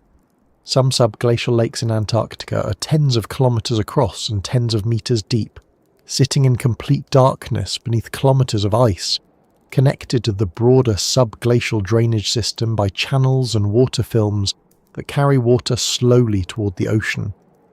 Whether there are subglacial lakes specifically within or near the Denman Canyon system is not fully resolved by the current data. The radar surveys that reveal the depth of the canyon can detect the flat, bright reflections that are characteristic of liquid water at the ice bedrock interface, but the resolution and coverage of the data in this specific region is not complete enough to give a definitive inventory of subglacial water bodies. What is known is that the conditions are right for subglacial water to exist, and that the subglacial drainage system in this part of East Antarctica is connected and active. Water generated at the base of the glacier by basal melting has to go somewhere, and it drains, slowly and under pressure, toward the grounding line and eventually into the ocean cavity beneath the glacier. The bedrock surface at the floor of the canyon itself is, based on what the radar data suggests, not smooth. It is rough, ancient. It has been shaped by processes operating over timescales that dwarf anything in human history. Before Antarctica was glaciated, roughly 34 million years ago, the landscape that is now buried beneath kilometers of ice was a temperate terrain with rivers, valleys, and in some periods forests. The canyon that would become Denman was likely already forming then, carved by rivers flowing across a continent that looked nothing like the white expanse it is today. When the ice sheets grew, the glaciers took over the work of erosion. Glacial erosion operates through two main processes. The first is abrasion, where rock particles embedded in the base of the glacier grind against the bedrock, like a very slow, very heavy sheet of sandpaper. The second is quarrying, or plucking, where the ice freezes onto blocks of bedrock and pulls them away as the glacier moves. Over millions of years, these processes deepened and widened the canyon, exploiting weaknesses in the rock, following the lines of ancient river valleys, carving the trough into the shape revealed by the 2019 bed machine data. The bedrock at the canyon floor is likely fractured, rough-hewn, with surfaces that have been polished in some places by abrasion and left jagged in others where quarrying has removed blocks of rock. There may be sediment there, fine-grained material ground from the bedrock by the glacier and deposited by the subglacial water system. In the parts of the canyon where ocean water has intruded, there may be marine sediment accumulating slowly on the floor. What the surface looks like in detail, its exact texture, mineral composition, structure is genuinely unknown. The radar tells us the depth, It does not tell us the colour of the rock, the roughness of the surface, whether there are boulders or fine sediment or polished stone. Those details belong to a place that has never been seen. Above the bedrock, and above any water layer that exists at the base, is the ice itself. The ice at the base of Denman Glacier is not the same as the ice near the surface. Near the surface, Antarctic ice is relatively young, formed from snow that fell within the last few thousand years, compressed into firn and then into glacial ice. At the base, the ice is far older. In some parts of the East Antarctic ice sheet, basal ice has been dated to over 1 million years old. The basal ice at Denman has likely been there for an enormously long time, though the exact age is not known for this specific location. It is darker than surface ice, stained with rock particles and sediment that have been incorporated over millennia of sliding over bedrock. It is under enormous pressure. It moves slowly, dragged along by the weight of the glacier above and the slope of the terrain beneath. The scale of the space above the canyon floor is worth trying to hold in mind. The ice surface above the deepest part of Denman Canyon sits at roughly 1,000 to 1,500 metres above sea level. The canyon floor is 3,500 metres below sea level. That means the vertical distance from the ice surface to the canyon floor is somewhere around 4,500 to 5,000 metres. That is taller than Mont Blanc, the highest peak in the Alps. Imagine standing at the summit of Mont Blanc, and then imagine that the entire mountain, and then some, is buried beneath a single, continuous mass of ice and rock. The canyon at the bottom of that column is not a crack or a crevice.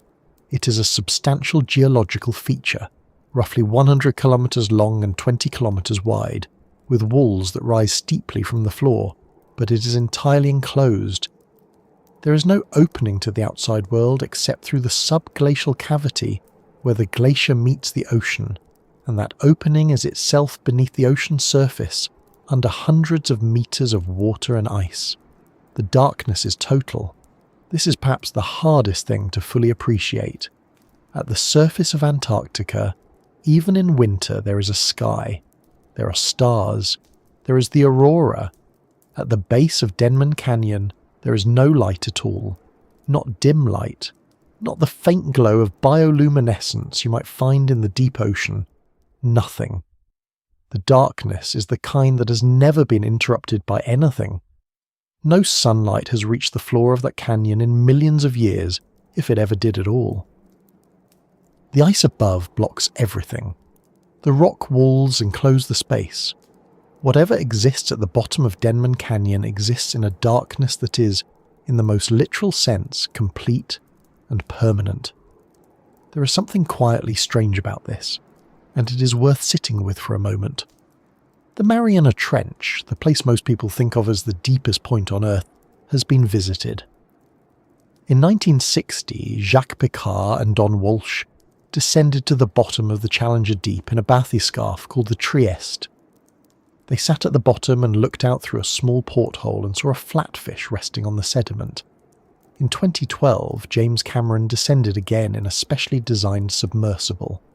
The Challenger Deep has been photographed, sampled, mapped with sonar, visited by remotely operated vehicles. It is still an extreme and poorly understood environment, but it has been seen. Denman Canyon has not. It cannot be. There is no technology that would allow a human or a camera to reach the floor of a subglacial canyon buried beneath 4,500 metres of ice and rock. The only way to observe it is indirectly, through the radar signals bounced down through the ice from aircraft flying overhead, through the behaviour of the glacier as interpreted by satellite instruments, through the physics and chemistry of the meltwater that eventually drains out from beneath the glacier into the ocean. In a very real sense, Denman Canyon is more inaccessible than the surface of Mars. Mars has been photographed in extraordinary detail. Rovers have driven across it. Its surface has been sampled and analysed. The floor of Denman Canyon is beyond any of that. It exists as a set of radar returns, as a depth measurement, as a number in a dataset published in a scientific journal. 3,500 meters below sea level. That is what the canyon floor is, in the language of human knowledge. What it actually looks like, what it smells like, what the texture of the rock is, whether there is sediment or bare stone, whether there is water pooled in the low points of the bedrock, whether anything lives there, all of that is genuinely unknown. And yet it is not unknowable in principle. The subglacial environment of Antarctica has yielded surprises before. Lake Whillans, beneath the West Antarctic ice sheet, was drilled and sampled in 2013 by a project called Wizard, and the water brought up from beneath the ice was found to contain microbial life, bacteria living in complete darkness, in near freezing water, in a place that had been sealed from the atmosphere for millions of years. Lake Vostok, the largest known subglacial lake in Antarctica, buried beneath nearly 4 kilometers of ice in East Antarctica, has been the subject of decades of scientific interest precisely because the conditions there, liquid water, chemical energy from rock-water interactions, isolation, are the kind of conditions that life, at least microbial life, can sometimes use. The question of whether the subglacial water system connected to Denman Canyon hosts any form of life is genuinely open. It is not a question that can be answered with current data, but it is not an unreasonable question to ask, and the fact that it cannot be dismissed outright says something about how strange and capable life can be. The physical conditions at the floor of Denman Canyon, the pressure, the cold, the darkness, the chemistry of water that has been in contact with ancient rock for a very long time, are not obviously hostile to microbial life in the way that, say, the surface of Venus would be. They are extreme. But extreme is a relative term when it comes to the organisms that live in subglacial environments. Chemolithotrophs, bacteria that derive energy from chemical reactions involving minerals rather than from sunlight, have been found in environments that are, in some ways, comparable. The subglacial water at Denman would carry dissolved minerals from the bedrock, potentially including iron, sulfur compounds, and other chemical species that certain microorganisms can use as energy sources. Whether any organisms are actually there is a different question from whether the conditions could support them. But the conditions, at least in principle, are not obviously prohibitive. What the canyon floor almost certainly does not have is anything complex. No fish, no invertebrates, nothing with eyes or a nervous system. If life exists there at all, it is almost certainly microbial, slow metabolizing, existing at the very edge of what biology can sustain. Single-celled organisms that have been there perhaps for an extraordinarily long time, isolated from the rest of the biosphere by kilometers of ice, living on the chemistry of rock and water in a darkness that has never known anything else. This is speculative. It should be said clearly that there is no direct evidence of life in the Denman subglacial system. No water has been sampled from it. No instruments have been lowered into it. The speculation is scientifically grounded in the sense that it is informed by what has been found in comparable environments elsewhere. But it is still speculation, and it would be wrong to present it as anything more than a scientifically plausible possibility that cannot currently be tested. What is not speculative is the physical environment itself, at least in its broad outlines. The pressure is real, the cold is real, the darkness is real, the ancient bedrock is real, the subglacial water system is real. The ice moving slowly above, kilometre after kilometre of it, pressing down with a weight that deforms the rock beneath over geological time, is real. Denman Canyon is a physical place, not a theoretical construct, even though it exists only as data in the minds of the scientists who have studied it. It is there right now, in the dark, under the ice, as it has been for millions of years, and it will continue to be there regardless of whether anyone ever finds a way to directly observe it. The question of what happens to it, and to the glacier above it, and to the ice sheet that glacier holds in place, is where the story shifts from the purely geological and atmospheric to something with more immediate consequence. Because the canyon is not just a remarkable piece of geography. It is the foundation on which one of the most significant glaciological risks in the East Antarctic ice sheet rests, and understanding what is happening at the scale of the entire East Antarctic system requires stepping back from the canyon itself and looking at the much larger picture of which it is a part. The East Antarctic ice sheet is, in geological terms, one of the most significant features on the surface of this planet. That is not an exaggeration made for effect. It is simply what it is. The sheet covers roughly 14 million square kilometers, which is larger than the continental United States and Mexico combined.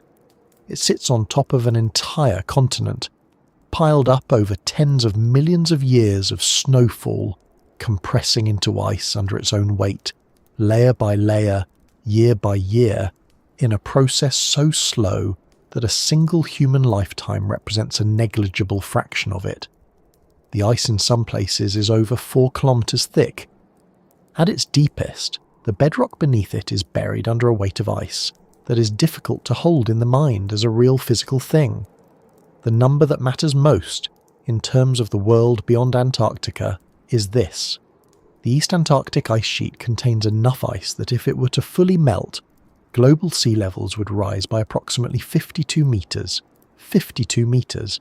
That is not a projection or a model output. It is simply the volume of the ice divided by the surface area of the world's oceans. It is a physical fact about how much frozen water is sitting on that continent right now. To put it in some kind of human frame, 52 meters is roughly the height of a 15-story building. The ground floors of nearly every coastal city on Earth would be permanently submerged. The geography of every inhabited coastline would be unrecognizable. Nobody is suggesting that the entire East Antarctic ice sheet is going to melt anytime soon. The timescales involved in fully destabilizing that much ice are, under most plausible scenarios, geological rather than historical. The sheet has survived warmer periods in Earth's past, though how stable it was during some of those periods is still a matter of active scientific research and some debate. The point is not that catastrophe is imminent. The point is that the scale of what is sitting there, frozen and enormous, and sitting above bedrock that in places is far below sea level, is genuinely significant in a way that rewards careful attention. For a long time, the scientific consensus treated the East Antarctic ice sheet as something close to stable. The West Antarctic ice sheet, which is smaller and sits on bedrock that is largely below sea level, was recognised as the more vulnerable system. It became the focus of most of the concern about Antarctic contributions to sea level rise. The Thwaites Glacier in West Antarctica, sometimes called the Doomsday Glacier in the popular press, though scientists tend to avoid that kind of language, became the glacier that received the most attention, the most funding, and the most expedition time, and that attention is warranted. Thwaites is genuinely concerning. But the framing of the East Antarctic ice sheet as stable, as the safe one, as the part of Antarctica that scientists did not need to worry about in the near term, has been gradually eroding over the past decade or so. And Denman Glacier, sitting above its extraordinary canyon in Wilkes Land, is a significant part of why. The Wilkes Land region of East Antarctica is, in some ways, the part of the continent that has most changed scientific thinking about the stability of the eastern ice sheet. It is a region characterized by deep subglacial basins, many of which extend well below sea level and slope downward as you move inland. This retrograde geometry, which was described in detail in an earlier part of this story in relation to Denman specifically, is not unique to Denman. It is a regional feature. The bedrock of Wilkes Land contains a series of connected troughs and basins, carved by ancient glaciation and shaped by the underlying geology of the continent that create the conditions for the kind of marine ice sheet instability that glaciologists find most concerning. Denman is the deepest, and in some ways the most dramatic example, but it is not an isolated case. Totten Glacier, which lies to the east of Denman in the same general region of East Antarctica, is another glacier that has drawn significant scientific attention.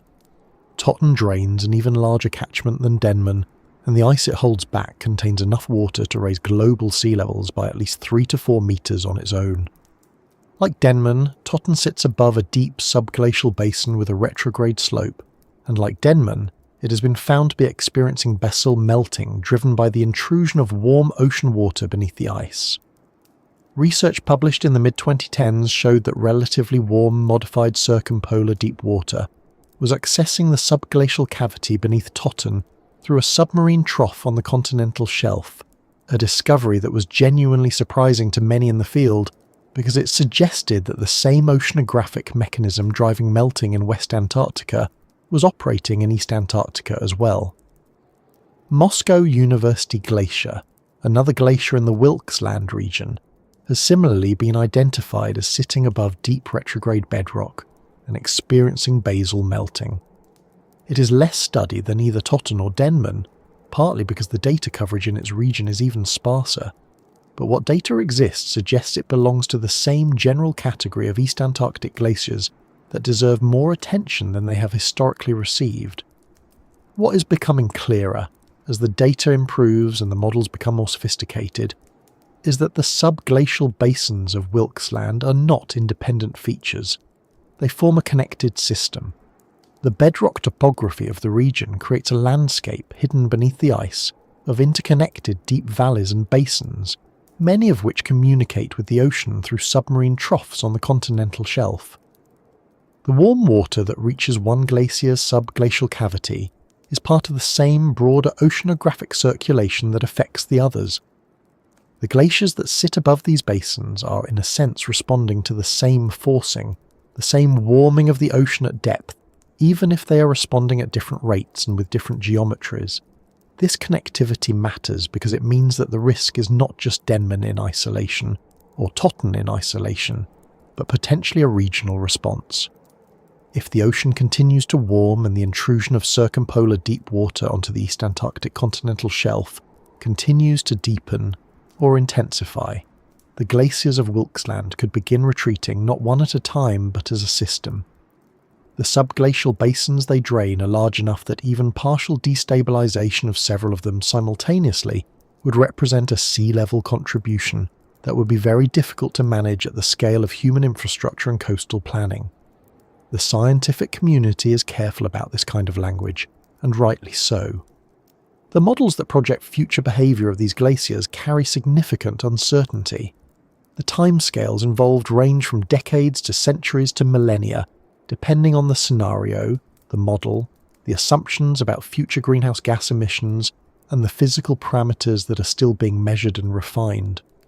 There is no scientific consensus that a catastrophic collapse of the Wilkes Land glacier system is imminent or inevitable. What there is a consensus on is that the region is more vulnerable than was previously assumed, that the mechanisms driving that vulnerability are real and currently operating, and that the uncertainty itself is a reason for concern rather than reassurance. Part of what has driven the reassessment of East Antarctica's stability is simply better data. The Bed Machine Antarctica project, which revealed the full depth of Denman Canyon in 2019, was not just about Denman. The same ice flow modelling approach that revised Denman's floor depth also produced a more detailed picture of the subglacial topography across the entire continent, including the Wilkes Land region. What that improved picture showed was that the deep retrograde basins in Wilkes Land were more extensive and more deeply connected to the ocean than earlier, sparser data had suggested. In some areas, the bedrock was found to be significantly lower than previous maps had indicated, meaning that the potential for warm water intrusion was greater than had been modelled. Satellite observations have added another layer to this picture. The European Space Agency's Cryosat satellite, NASA's IceSat, and IceSat-2 missions, and the ongoing data from the Grace and Gracefo gravity satellites, which can detect changes in ice mass by measuring tiny variations in Earth's gravitational field, have all contributed to a picture of East Antarctica that is more dynamic than the older, more static view. The ice sheet is not simply sitting there unchanged. There are regions where it is gaining mass from snowfall, and regions where it is losing mass from melting and ice discharge into the ocean. The Wilkes Land region has been identified as one of the areas where mass loss is occurring, though the rate and the trend are subjects of ongoing monitoring and analysis. One of the things that makes studying the East Antarctic ice sheet particularly challenging is its sheer size. The West Antarctic ice sheet is large, but it's small enough that its major glaciers can be individually monitored with reasonable coverage from aircraft and satellites. East Antarctica is so much larger that achieving the same level of coverage requires an enormous amount of observation time and data processing. The sparse data coverage in parts of Wilkes Land was one of the reasons that Denman's full depth was not recognised until 2019. It is also one of the reasons that the behaviour of some of the smaller glaciers in the region is still not well characterised. There are likely features of the East Antarctic subglacial landscape that have not yet been fully mapped or understood, simply because the continent is so large and the resources available to study it, while substantial by the standards of polar science, are limited relative to the scale of the problem. What the scientific community has done in response to this challenge is to develop increasingly sophisticated methods for extracting information from limited data. The ice flow modelling approach used in BedMachine is one example. Satellite altimetry, which can detect changes in ice surface elevation at the centimetre scale over large areas, is another. Airborne radar surveys, which can be planned to prioritise the regions of greatest scientific interest or greatest uncertainty, are a third. The combination of these approaches has made it possible to substantially improve the understanding of East Antarctica's subglacial world without requiring the kind of dense ground-based observation network that would be logistically impossible to maintain across a continent of that size. But there are limits to what remote sensing can tell you. Radar sounding gives you the depth of the bedrock and the thickness of the ice, but it does not tell you the temperature of the water at the ice-ocean interface, or the rate at which warm water is flowing into the subglacial cavity, or the detailed geometry of the channels through which that water moves.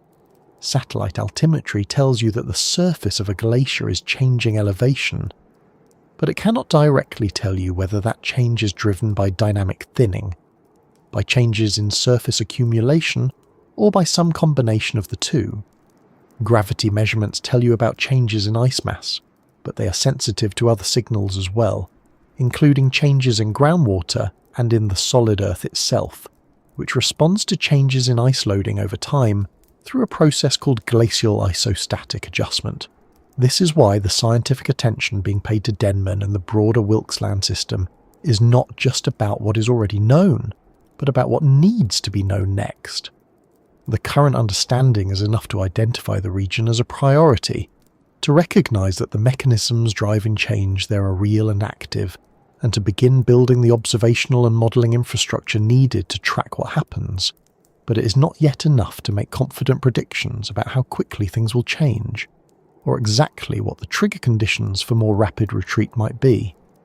Those questions are being worked on actively by researchers on multiple continents, using data from satellites and aircraft and the occasional hard-won field campaign in one of the most remote places on Earth. And the answers, when they come, will matter not just for science, but for the very practical question of what the world's coastlines will look like in the centuries ahead. Which brings the story back, inevitably, to the question of what Denman's future actually looks like, and what the expeditions that have tried to study it directly have been able to find out about the glacier that sits above the deepest canyon on the planet. Getting to Denman is not a simple matter of booking a flight and packing warm clothes.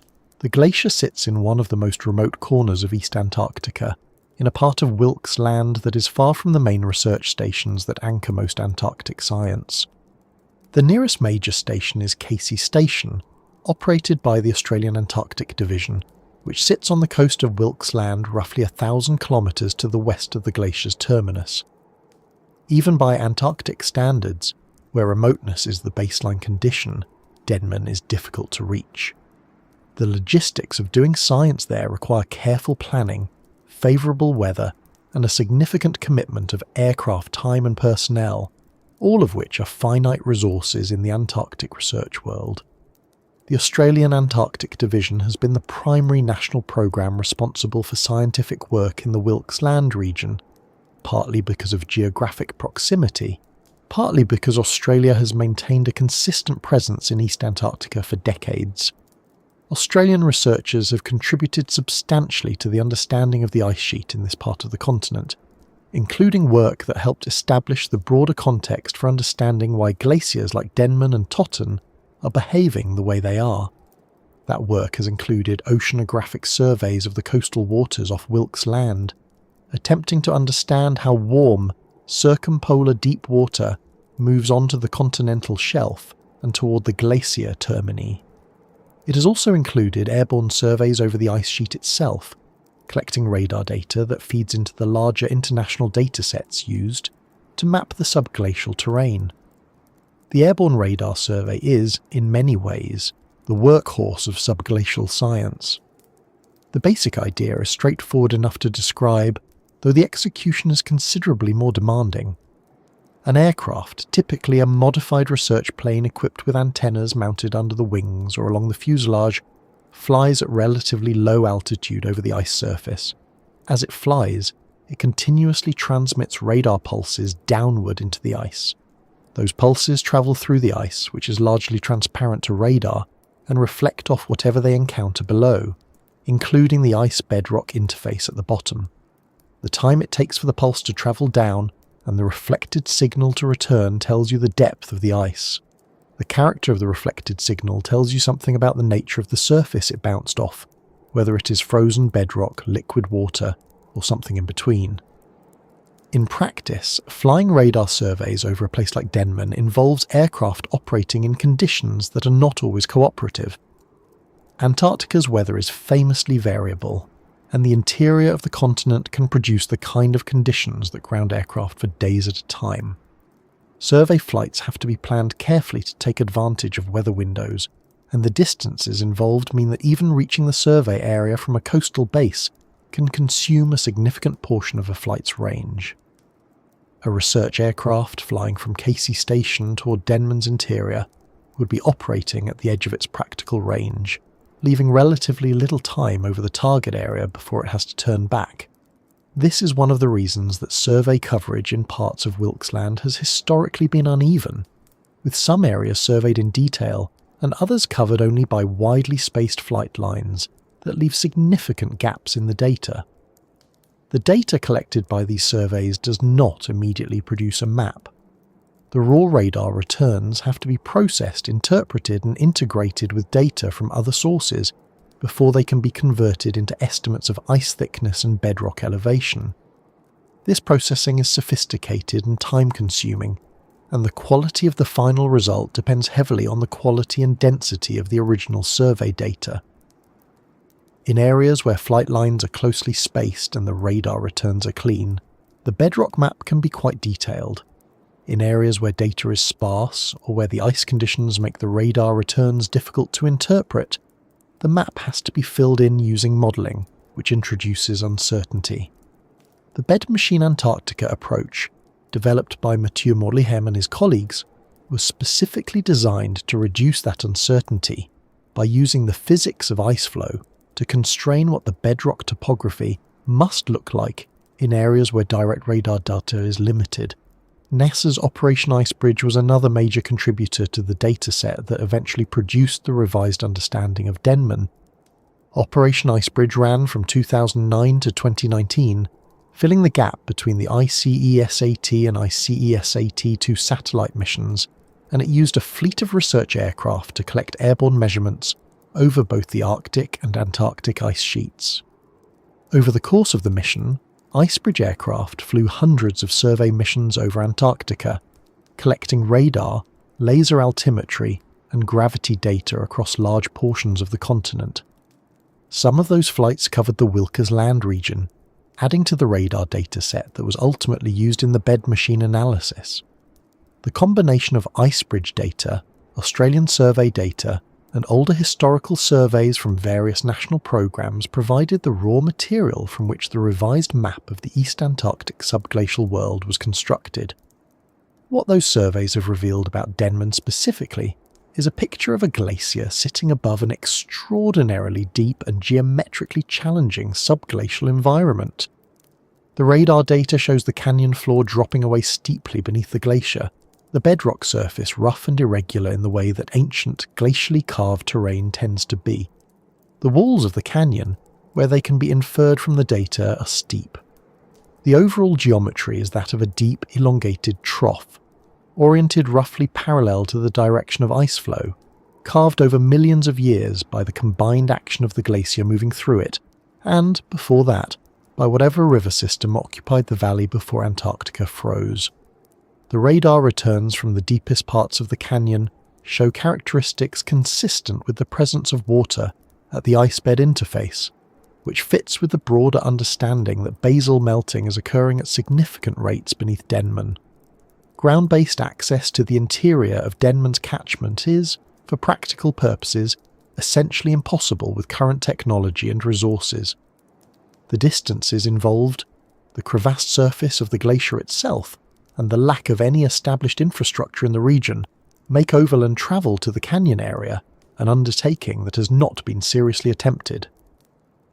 Antarctic field science does include overland traverses, long journeys by tracked vehicles across the ice sheet to collect data or supply remote stations, but these are typically planned along routes where the surface conditions are known to be manageable. The surface of Denman Glacier, with its active flow and the crevassing that comes with ice moving over an irregular bed, is not that kind of terrain. Even if a traverse could reach the general area, there would be no way to access the canyon itself, which is buried under more than 4 kilometers of ice. No borehole has been drilled to the floor of Denman Canyon. No instrument package has been lowered through the ice to measure the temperature, salinity, or chemistry of the water at the base of the glacier. No sample of the bedrock has been collected. Everything that is known about the canyon's floor comes from radar data interpreted at the surface, supplemented by modelling and by analogy with other subglacial environments, where more direct access has been possible. This is a significant limitation, and it is one that researchers working on Denman are well aware of. The radar data can tell you the depth of the bedrock, but it cannot tell you the temperature of the water sitting on it, the rate at which chemical reactions are occurring between that water and the rock, or whether the cavity geometry has changed in ways that affect how warm ocean water circulates through it. The contrast with some other parts of the Antarctic subglacial world is worth noting. Subglacial Lake Whillans, beneath the West Antarctic ice sheet, was accessed directly in 2013 by the WISSARD project, a collaboration of American researchers who drilled through roughly 800 meters of ice using a hot water drill to collect water and sediment samples from the lake itself.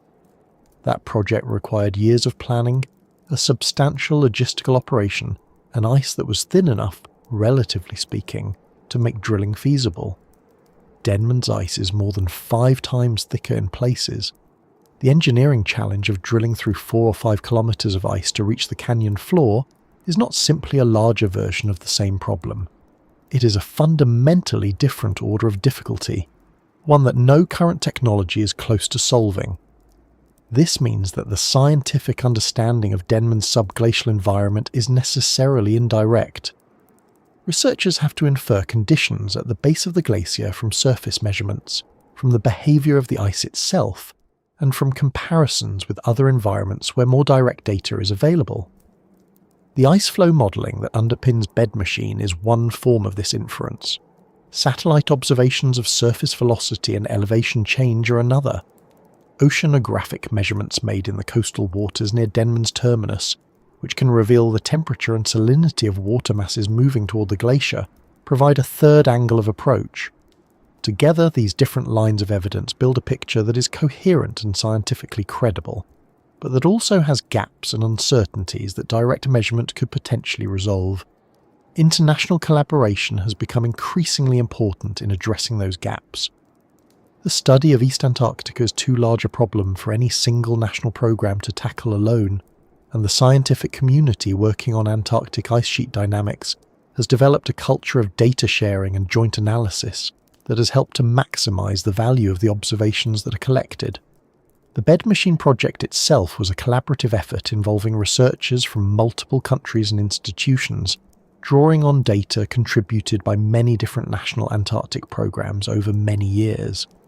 The international partnerships that produce this kind of synthesis science are not always visible in the final published results, but they are essential to making the results possible. More recent airborne surveys have continued to improve the data coverage in the Wilkes Land region. Australian-led campaigns in the years following the 2019 Bed Machine publication have targeted some of the remaining data gaps, flying additional radar lines over areas where the coverage was thin and the uncertainty correspondingly high. These campaigns are slow work.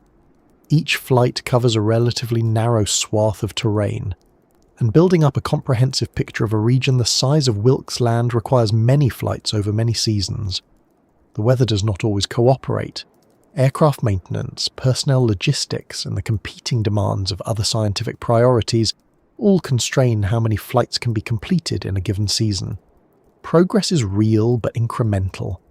What the fieldwork has confirmed across the different methods and campaigns is that Denman is not a static system sitting quietly beneath the ice. The glacier is moving, the ice is thinning, the terminus has retreated, and the warm water that is driving the basal melting is present and accessible in the geometry of the canyon. The scientific picture that has emerged from the combination of remote sensing, modelling, and the limited direct oceanographic observations that have been made in the coastal waters nearby is one of a glacier that is actively responding to its environment, and that has the potential to respond more dramatically if conditions continue to change. The fieldwork has not resolved the uncertainty about how quickly that response will unfold, but it has made the reality of the response itself difficult to question. There is something quietly remarkable about the scale of effort that goes into studying a place that no human will ever visit directly. The aircraft flying low over the featureless white surface of the ice, transmitting radar pulses into the darkness below. The researchers back in their laboratories, processing the raw data into maps of a world that exists only as signal returns and model outputs. The oceanographers deploying instruments from ships in the cold coastal waters, trying to trace the path of warm water toward a glacier terminus they can only approach from the sea. All of this effort is directed at understanding something that is happening kilometres beneath the surface of a continent at the bottom of the world, in a place of crushing pressure and absolute darkness that has never been seen and almost certainly never will be. And yet what happens in that darkness matters, in a very concrete and practical sense, to the question of what the ocean surface will look like in the coming centuries. The canyon sits there, invisible and inaccessible, shaping the behaviour of a glacier that holds back enough ice to affect coastlines on every continent.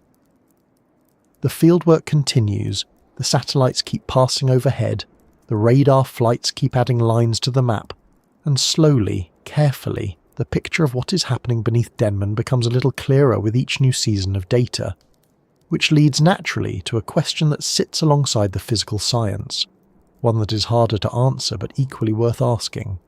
If the subglacial world beneath Denman is dark and pressurised and filled with cold water sitting on ancient rock, and if other environments like it have been found to harbour life, then what, if anything, might be living in the deepest canyon on Earth? It is a question worth sitting with for a moment, because the honest answer is that we do not know, and the honest follow-up is that we have good reasons to think the answer might not be nothing.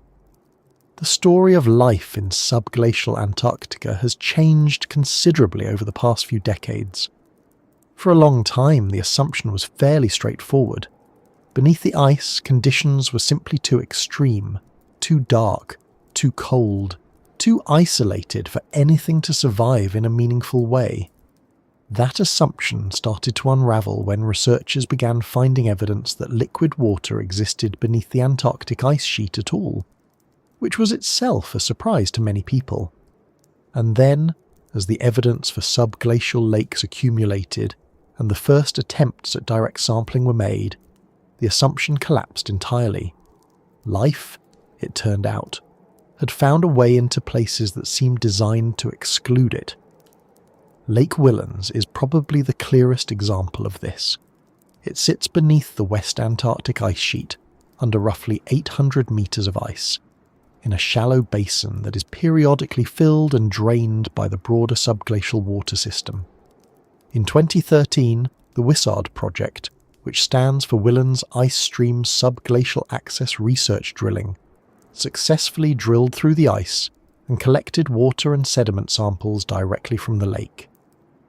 The drilling itself was a significant technical achievement, using a hot water drill to melt a narrow borehole through the ice, while maintaining strict protocols to avoid contaminating the sample with surface microbes. What the researchers found when they analysed the samples was not a sterile void. The water contained microbial life. Specifically, they identified a diverse community of microorganisms, including bacteria that appeared to be deriving energy not from sunlight, which is obviously absent, but from chemical reactions involving minerals in the surrounding rock and sediment. The cell counts were not enormous by surface standards, somewhere in the range of tens of thousands of cells per milliliter, but they were real, they were alive, and they were doing something down there in the dark. Lake Vostok is the other name that comes up whenever subglacial Antarctic life is discussed. It is the largest known subglacial lake on Earth, located beneath about 4 kilometers of ice in East Antarctica, and it has been the subject of scientific fascination since its existence was confirmed in the 1990s. Russian researchers drilled into the ice above Lake Vostok over many years, stopping just short of the lake itself for much of that time due to concerns about contamination, before eventually reaching the lake water in 2012. The analysis of the ice cores from just above the lake surface, which contains refrozen lake water that has been incorporated into the base of the ice sheet, has suggested the presence of microbial DNA, though the interpretation of those results has been cautious and contested. The contamination question is genuinely difficult to resolve when the organisms you're looking for might be present only in small numbers, and the drilling process itself introduces potential contaminants from the surface. But the broader picture that Lake Vostok contributes to is one of a subglacial environment that is not automatically lifeless, and that has been isolated from the surface world for potentially millions of years. What makes these environments biologically interesting is not just the presence of liquid water, though that is essential. It is the combination of liquid water with a source of chemical energy. On the surface of the Earth, almost all ecosystems ultimately derive their energy from sunlight, either directly through photosynthesis or indirectly by consuming organisms that photosynthesize. But in environments where sunlight cannot reach, life has to find another way. The way it has found in subglacial lakes and in deep ocean hydrothermal vents and in other extreme environments is chemolithotrophy, which is essentially the process of extracting energy from chemical reactions between minerals and water. When water comes into contact with certain types of rock, chemical reactions occur that can release compounds like hydrogen, methane, or reduce sulfur compounds, and microorganisms have evolved to use those reactions as an energy source. The bedrock beneath Antarctica is ancient and varied, and the water that sits at the base of the ice sheet has been in contact with that rock for a very long time. The conditions for chemolithotrophic life are plausibly present. Geothermal heat is another factor. Antarctica is not volcanically inert. There are active volcanoes in the region, most famously Mount Erebus on Ross Island, and the broader continent has areas of elevated geothermal heat flow that contribute to the melting of ice at the base of the sheet. Geothermal heat does two things that matter for life. It helps maintain liquid water by warming the base of the ice from below, and it can drive hydrothermal circulation in the underlying rock, which creates the kind of mineral-rich, chemically active water that chemolithotrophic organisms prefer. The distribution of geothermal heat beneath Antarctica is not well mapped, partly because measuring it requires drilling or geophysical surveys that are difficult to conduct in remote areas. But it is clear that it varies significantly across the continent, and that some regions have substantially higher heat flow than others. The Wilkes Land region, where Denman Canyon sits, has its own geological complexity. The ancient bedrock beneath this part of East Antarctica has been shaped by hundreds of millions of years of geological history, including the rifting processes that separated Antarctica from the other southern continents and the long period of glaciation that followed.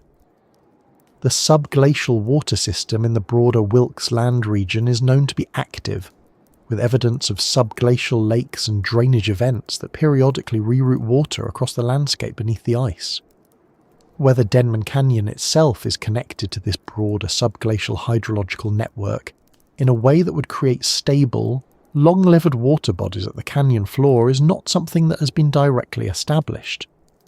The radar data that defines the canyon's geometry gives depth and shape but does not directly reveal the presence or absence of liquid water at the base, at least not with the resolution and coverage that would be needed to map the water system in detail.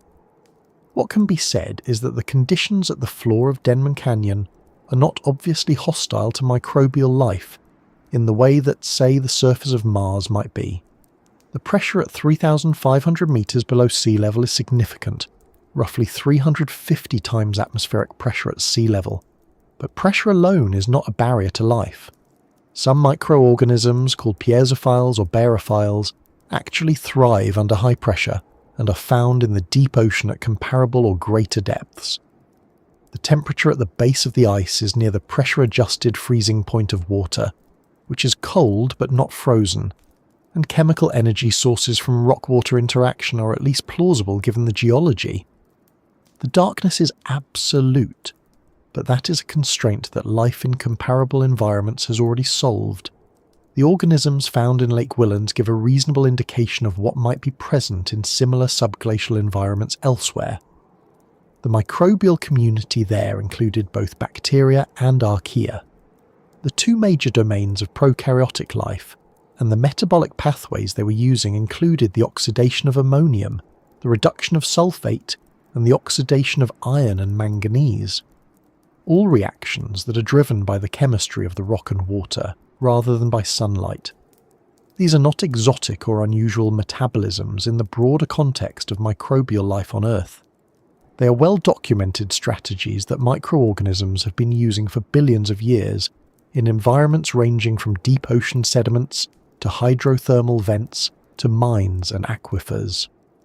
The fact that they show up beneath a kilometre of Antarctic ice is remarkable in the sense of being unexpected to earlier generations of scientists, but it is not biologically mysterious. Life is very good at finding chemical energy wherever it exists.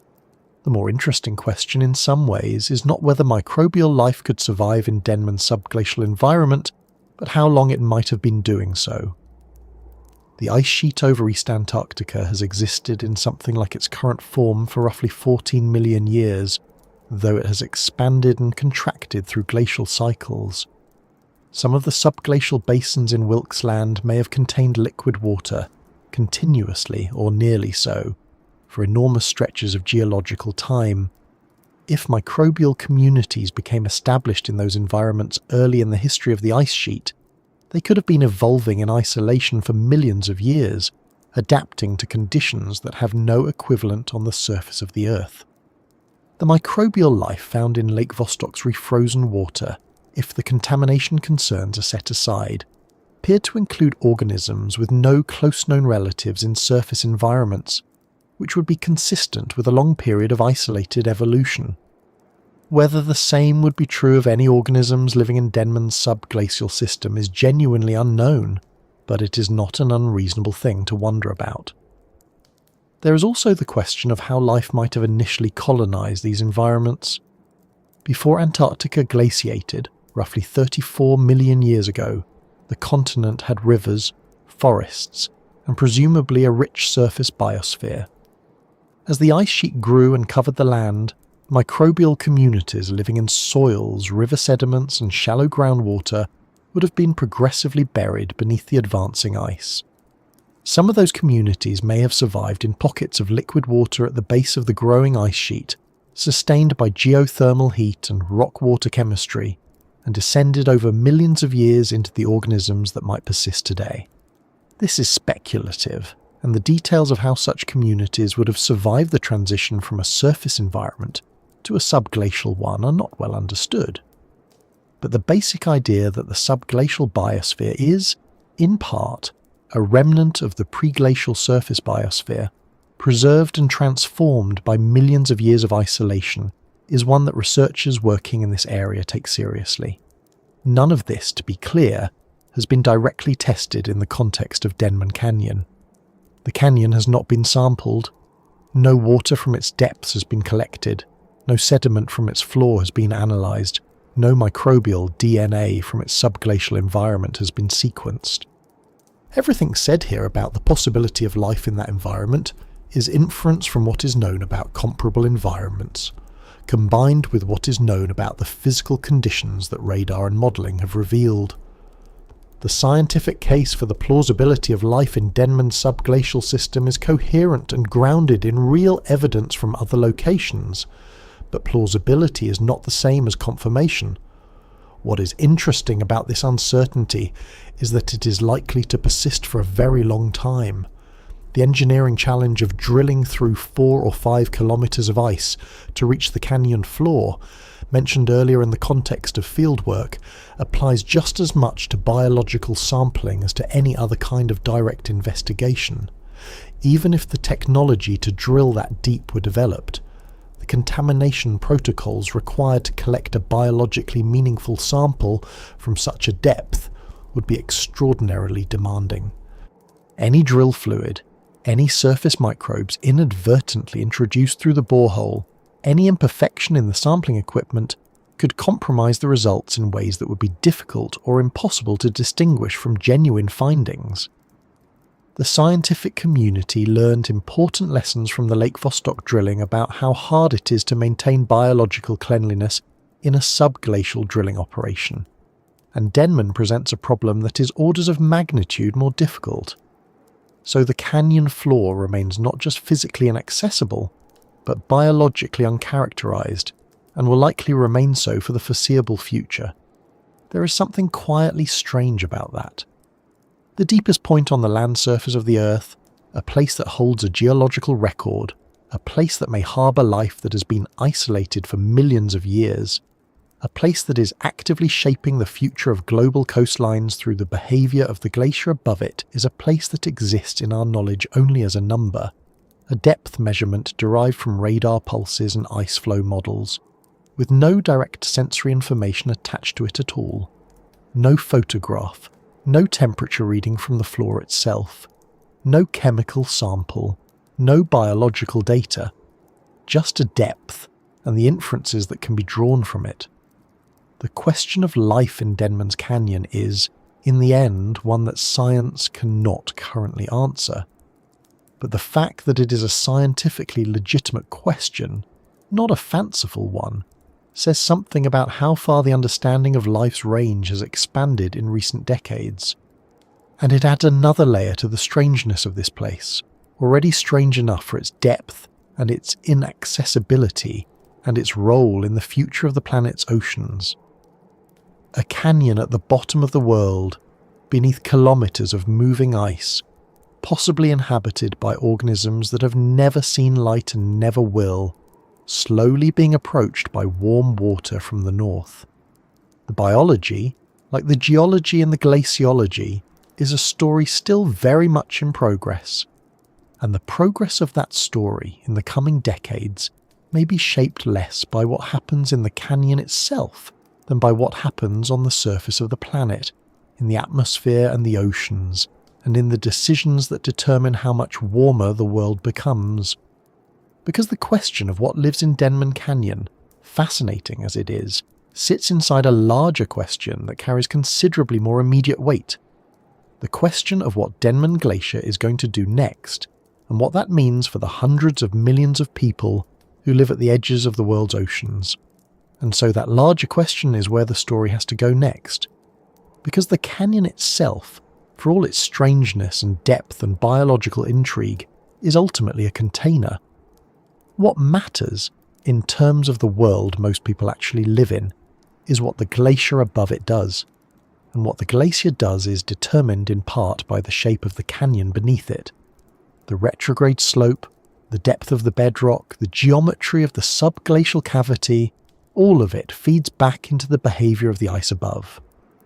which means that understanding the canyon is not just a matter of geological curiosity. It is, in a very practical sense, a matter of understanding where the water goes. The number that comes up most often in discussions of Denman Glacier is 1.5 metres. That is the approximate contribution to global sea level rise that the ice held back by Denman Glacier could produce if the glacier were to destabilise significantly. It is worth sitting with that number for a moment, because it is easy to hear a figure like that and not quite register what it means in physical terms. 1.5 metres of sea level rise, spread across every coastline on Earth simultaneously, is not a gentle lapping at the edges. It is a permanent inundation of low-lying land that, in some places, extends many kilometres inland from the current shoreline. It is the loss of beaches, wetlands, river deltas, agricultural land, and the displacement of populations that in many regions are already among the most economically vulnerable on the planet. Miami is one of the cities that appears regularly in discussions of sea level risk, and for good reason. The city sits on a foundation of porous limestone, which means that even moderate sea level rise does not just threaten flooding from the coast, but also allows salt water to push up through the ground itself, compromising freshwater supplies and the foundations of buildings. The city has already begun experiencing what residents call sunny day flooding, where streets in low-lying neighbourhoods flood during high tides with no storm involved at all. 1.5 meters of additional sea level rise would fundamentally alter the geography of South Florida in ways that no amount of infrastructure spending could fully offset. Jakarta, the capital of Indonesia, faces a related but even more acute situation. Parts of the city are already sinking due to groundwater extraction, which compounds the effect of rising seas. The Indonesian government has been in the process of relocating the national capital, partly in response to the long-term untenability of Jakarta's position. Shanghai sits at an average elevation of roughly 4 meters above sea level, and its financial and industrial districts are concentrated in areas that are particularly exposed to storm surge, amplified by rising baseline sea levels. Amsterdam has centuries of experience managing water, and the Dutch engineering tradition of flood defence is among the most sophisticated in the world. But even Dutch engineers will acknowledge that there are limits to what is manageable when the sea level rise projections extend into the range that Antarctic instability could produce. Mumbai, with a population of over 20 million people and a geography that places large portions of the city on a narrow peninsula barely above the current sea surface, faces risks that are difficult to fully quantify but are not difficult to describe in broad terms. These cities are not going to flood tomorrow because of Denman Glacier. That is an important thing to be clear about.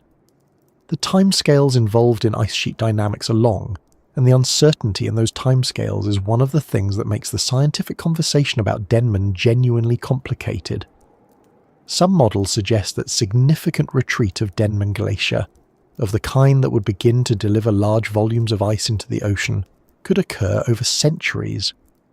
Others place the relevant timescales in the range of millennia.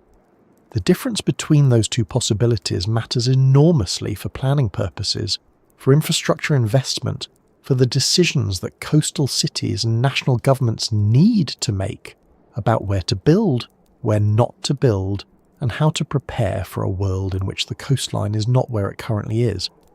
What makes Denman particularly difficult to model with confidence is the combination of factors that make it unusual, even among vulnerable glaciers. The depth of the canyon means that the ice-ocean interface, the place where warm ocean water contacts the base of the glacier, sits at a depth where the pressure is high enough to significantly lower the melting point of ice. Seawater that would be harmless at the surface becomes an effective melting agent at depth, because the pressure-dependent freezing point means that water at 1 or 2 degrees Celsius above the surface freezing point is several degrees above the in-situ freezing point at the depth of Denman's grounding line. This accelerates basal melt in ways that are difficult to capture precisely in models. The retrograde slope of the bedrock means that as the glacier retreats, it does not encounter shallower ground that might slow or halt the retreat, but deeper ground that accelerates it. These two factors together create a dynamic that glaciologists describe as potentially self-sustaining once it crosses a certain threshold, which is what is meant when Denman is described as a potential tipping point glacier. The concept of a tipping point in ice sheet dynamics is one that has gained considerable attention in the scientific literature over the past decade, and it is worth explaining carefully because it is sometimes misunderstood. A tipping point in this context does not mean a moment at which everything suddenly collapses. It means a threshold in the physical system beyond which the internal feedbacks of the system drive continued change, even if the external forcing, in this case ocean warming or atmospheric warming, were to stop. The ice sheet, once past such a threshold, would continue to lose mass not because the ocean or the atmosphere was continuing to push it, but because its own geometry and the physics of ice flow and melt would sustain the retreat. This is a deeply unsettling concept from a policy perspective, because it implies that there is a point beyond which reducing greenhouse gas emissions, while still important for many other reasons, would no longer be sufficient to halt the retreat of a glacier like Denman. The question of whether Denman has already passed such a threshold, or is approaching one, or is still far from one, is something that researchers are actively working to determine, and the honest answer at this point is that they do not know with confidence. Studies published in 2023 and 2024 have refined the picture somewhat, though they have not resolved the fundamental uncertainty. Satellite observations have continued to document the retreat of Denman's eastern flank, which had already moved back by roughly 5 kilometres between 1996 and 2018. More recent data suggests that the retreat has continued, and that the pattern of ice velocity and thinning observed at the glacier's margin is consistent with ongoing dynamic instability rather than a temporary fluctuation. Some modelling work published in this period has suggested that Denman's grounding line, the point where the glacier lifts off the bedrock and begins to float, is in a region of the retrograde slope where further retreat is likely to be self-reinforcing.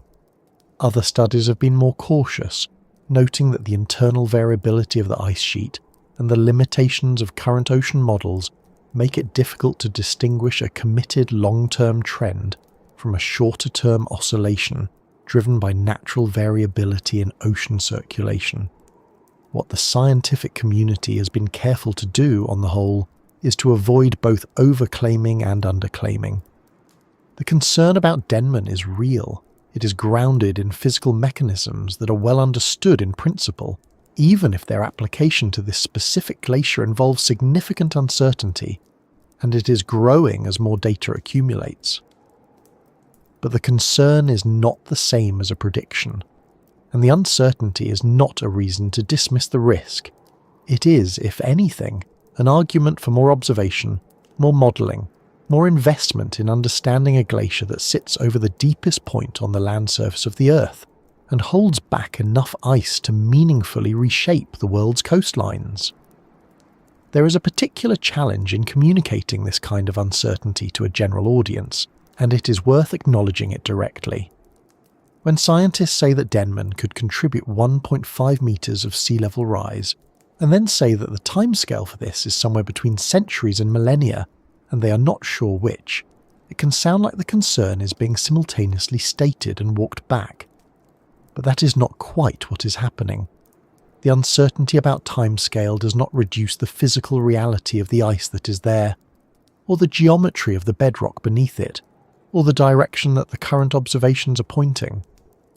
A risk that unfolds over centuries is still a risk that requires decisions being made now, because the infrastructure, the cities, the coastal systems that would be affected by that risk are being built and committed to now.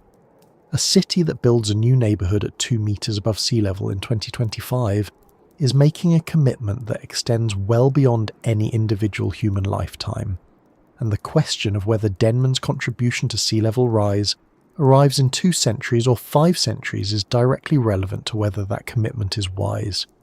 It is also worth noting that Denman does not exist in isolation. The 1.5 metres attributed to Denman is the contribution from that glacier alone, from the specific catchment that it drains, which covers roughly 1.8 million square kilometres of the East Antarctic ice sheet. but Denman is one of several glaciers in the Wilkes Land region that share similar characteristics. Deep subglacial basins, retrograde slopes, exposure to circumpolar deep water, and significant ice volume. Totten Glacier, which drains an even larger catchment than Denman, is often discussed alongside it as a major source of potential sea level rise from East Antarctica. Moscow University Glacier, further along the coast, sits above another deep subglacial basin. If the conditions that are currently affecting Denman are part of a broader regional pattern, driven by changes in ocean circulation and atmospheric warming, then the cumulative sea level contribution from this sector of Antarctica could be considerably larger than any single glacier's contribution would suggest. The numbers in that scenario become harder to hold in mind comfortably, which is perhaps why discussions of East Antarctic sea level risk often focus on individual glaciers rather than the regional picture. But the regional picture is the one that matters for long-term projections. None of this is meant to produce alarm. The calm of this canyon, sitting in the dark beneath its kilometres of ice, is not something that changes quickly. The timescales of ice sheet dynamics are not the timescales of weather, or even of human political cycles. The changes that scientists are documenting at Denman are slow by human standards, even when they are fast by geological ones. But slow does not mean inconsequential. The retreat of 5 kilometres on Denman's eastern flank between 1996 and 2018 happened over 22 years, which is within a single human lifetime, and it happened in a part of the world where no one lives, where the changes are visible only through satellite imagery and airborne radar, where the physical reality of what is occurring is almost impossible to perceive directly. The invisibility of the process does not diminish its significance. It just makes it easier to set aside, which is perhaps the most important thing to resist doing. What researchers are watching for, in the coming years and decades, is whether the signals already visible at Denman, the retreat of the grounding line, the thinning of the ice at the margin, the elevated basal melt rates, continue to develop in the direction that the physics would predict, or whether some factor not yet fully understood introduces a stabilizing influence that slows or halts the retreat. The bedrock topography on the western flank of the glacier is somewhat less deeply retrograde than on the eastern flank, and some models suggest this asymmetry might provide a partial break on the overall retreat. Whether that break is sufficient to prevent the kind of self-sustaining instability that the eastern flank's geometry would otherwise imply is one of the specific questions that future observations are expected to address. The monitoring continues. Satellites pass over Denman on regular schedules, measuring surface elevation changes with centimetre-scale precision. Radar flights periodically add new data points to the bedrock map that BedMachine produced in 2019. Ocean surveys, when logistically possible, measure the temperature and salinity of the water approaching the glacier's front. And the models, fed by this growing stream of observations, are gradually becoming more capable of representing the specific conditions of this specific glacier in this specific canyon. The picture is becoming clearer, slowly, as it tends to do in science. But the canyon itself and the glacier above it are not waiting for the picture to be complete before continuing to evolve. And that is precisely what makes the next chapter of this story, the one about what the canyon looks like to the people who have tried to understand it from the outside, worth telling carefully. There is something quietly disorienting about the fact that the deepest known point on the land surface of the Earth has never been seen by a human being. Not glimpsed through a porthole, not photographed from a submersible, not touched by a probe lowered on a cable. It exists entirely as data. A number derived from radar pulses sent downward through kilometres of ice, bouncing off bedrock and returning to an instrument mounted in an aircraft flying over one of the most remote regions of the planet. Approximately 3,500 metres below sea level. That is what we know. That is the full extent of the direct record. The comparison to the Mariana Trench is worth sitting with for a moment, because it says something interesting about how human knowledge of extreme places actually works. The Mariana Trench Specifically, the Challenger Deep at its southern end sits at roughly 11,034 meters below the ocean surface. It is deeper than Denman Canyon by a significant margin in absolute terms, and yet the Mariana Trench has been visited. In 1960, Jacques Picard and Don Walsh descended to the floor of the Challenger Deep in a vessel called the Trieste, a bathyscaphe designed to withstand the immense pressure of nearly 11 kilometers of water above it. They spent about 20 minutes on the bottom. They saw sediment disturbed by their landing. They saw a flatfish, or what they believed was one, though later researchers have debated the identification. In 2012, James Cameron made a solo dive to the Challenger Deep in a specially designed submersible called the Deep Sea Challenger, spending several hours on the floor collecting samples, filming the environment. The deepest place in the open ocean has been visited, documented, and in a limited but real sense experienced by human beings. Denman Canyon has not, and it is not simply a matter of not having gotten around to it yet. The floor of Denman Canyon is not accessible in the way that the Mariana Trench is, even at the extreme difficulty of deep ocean diving. To reach the floor of Denman Canyon, you would need to pass through more than 4 kilometers of ice. Dense, pressurized, slowly moving glacial ice that has been accumulating for hundreds of thousands of years. There is no technology currently in existence that could drill through that depth of ice and deploy an instrument capable of observing the bedrock surface below. The deepest ice cores ever drilled, including the ones from Dome Sea in East Antarctica that recovered ice approximately 3.2 kilometers deep, required years of effort, enormous logistical infrastructure, and still did not reach bedrock in the deepest subglacial basins. The canyon floor is, by any practical measure, unreachable. This means that everything we know about Denman Canyon is indirect. The depth is inferred from the physics of radar wave propagation through ice. The shape of the canyon walls is estimated from the spatial pattern of radar returns across multiple flight lines. The bedrock surface texture, the presence or absence of water at the base, the temperature of the ice rock interface, the chemistry of any fluids present, the presence or absence of microbial communities in the subglacial environment, all of these things are either estimated from models, inferred from what we know about comparable environments, or simply unknown. The most extreme topographic feature on the land surface of the planet is, in a very literal sense, a gap in human knowledge that has been partially filled with mathematics. This is not a criticism of the science. The Bed Machine Antarctica project that produced the 2019 revision of Denman's depth was a genuinely impressive piece of work. Mathieu Morleghem and his colleagues at UC Irvine used not just the radar data that had been collected over the preceding decades, but also ice flow modelling to infer bedrock topography in regions where direct radar coverage was sparse. The technique works because the way ice flows is constrained by the shape of the bed beneath it. So if you know the ice flow velocity field with sufficient precision, you can work backward to estimate the bedrock topography that would produce that flow pattern. It is a clever inversion of the problem. Rather than measuring the bed directly, you measure the ice surface and its motion, and you use the physics of ice dynamics to deduce what must be below. The result is a map that is far more complete and more accurate than anything that existed before it. But it is still a map built partly from inference, and the canyon floor it shows is still a place that no instrument has directly observed. What radar gives you is depth, a number, precise to within some margin of error, but a number nonetheless. What radar does not give you is texture.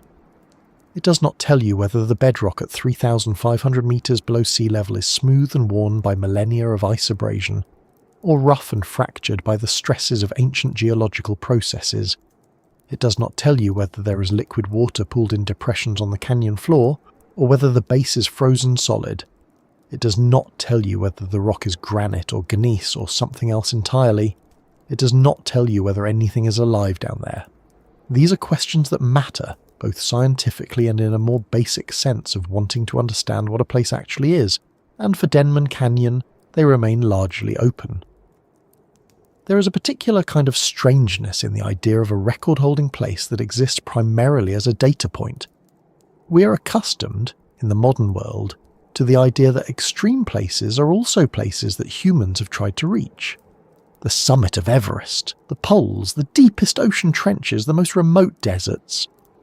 The human relationship with extreme geography is partly one of documentation and measurement, but it is also one of presence, of wanting to be in the place that represents the limit. Denman Canyon sits outside that tradition entirely. It is not a place that anyone has tried to reach, because reaching it is not currently possible. It holds its record quietly, invisibly, beneath a surface that looks from above like any other part of the East Antarctic ice sheet. Flat white ice stretching to the horizon, offering nothing to indicate that beneath it, the ground drops away to a depth that exceeds the height of Mont Blanc above sea level. The canyon is also, in a geological sense, not a static place. The ice moving through it is in constant slow motion, flowing from the interior of the continent toward the coast, at rates that vary from a few meters per year in the deep interior to hundreds of meters per year near the grounding line.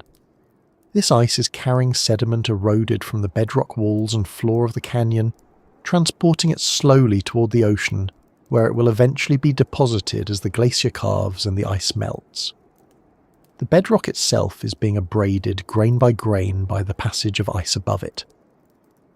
The canyon is being shaped continuously by the process of glaciation that also hides it from view. It is not a fossil feature, preserved exactly as it was when the ice first covered it.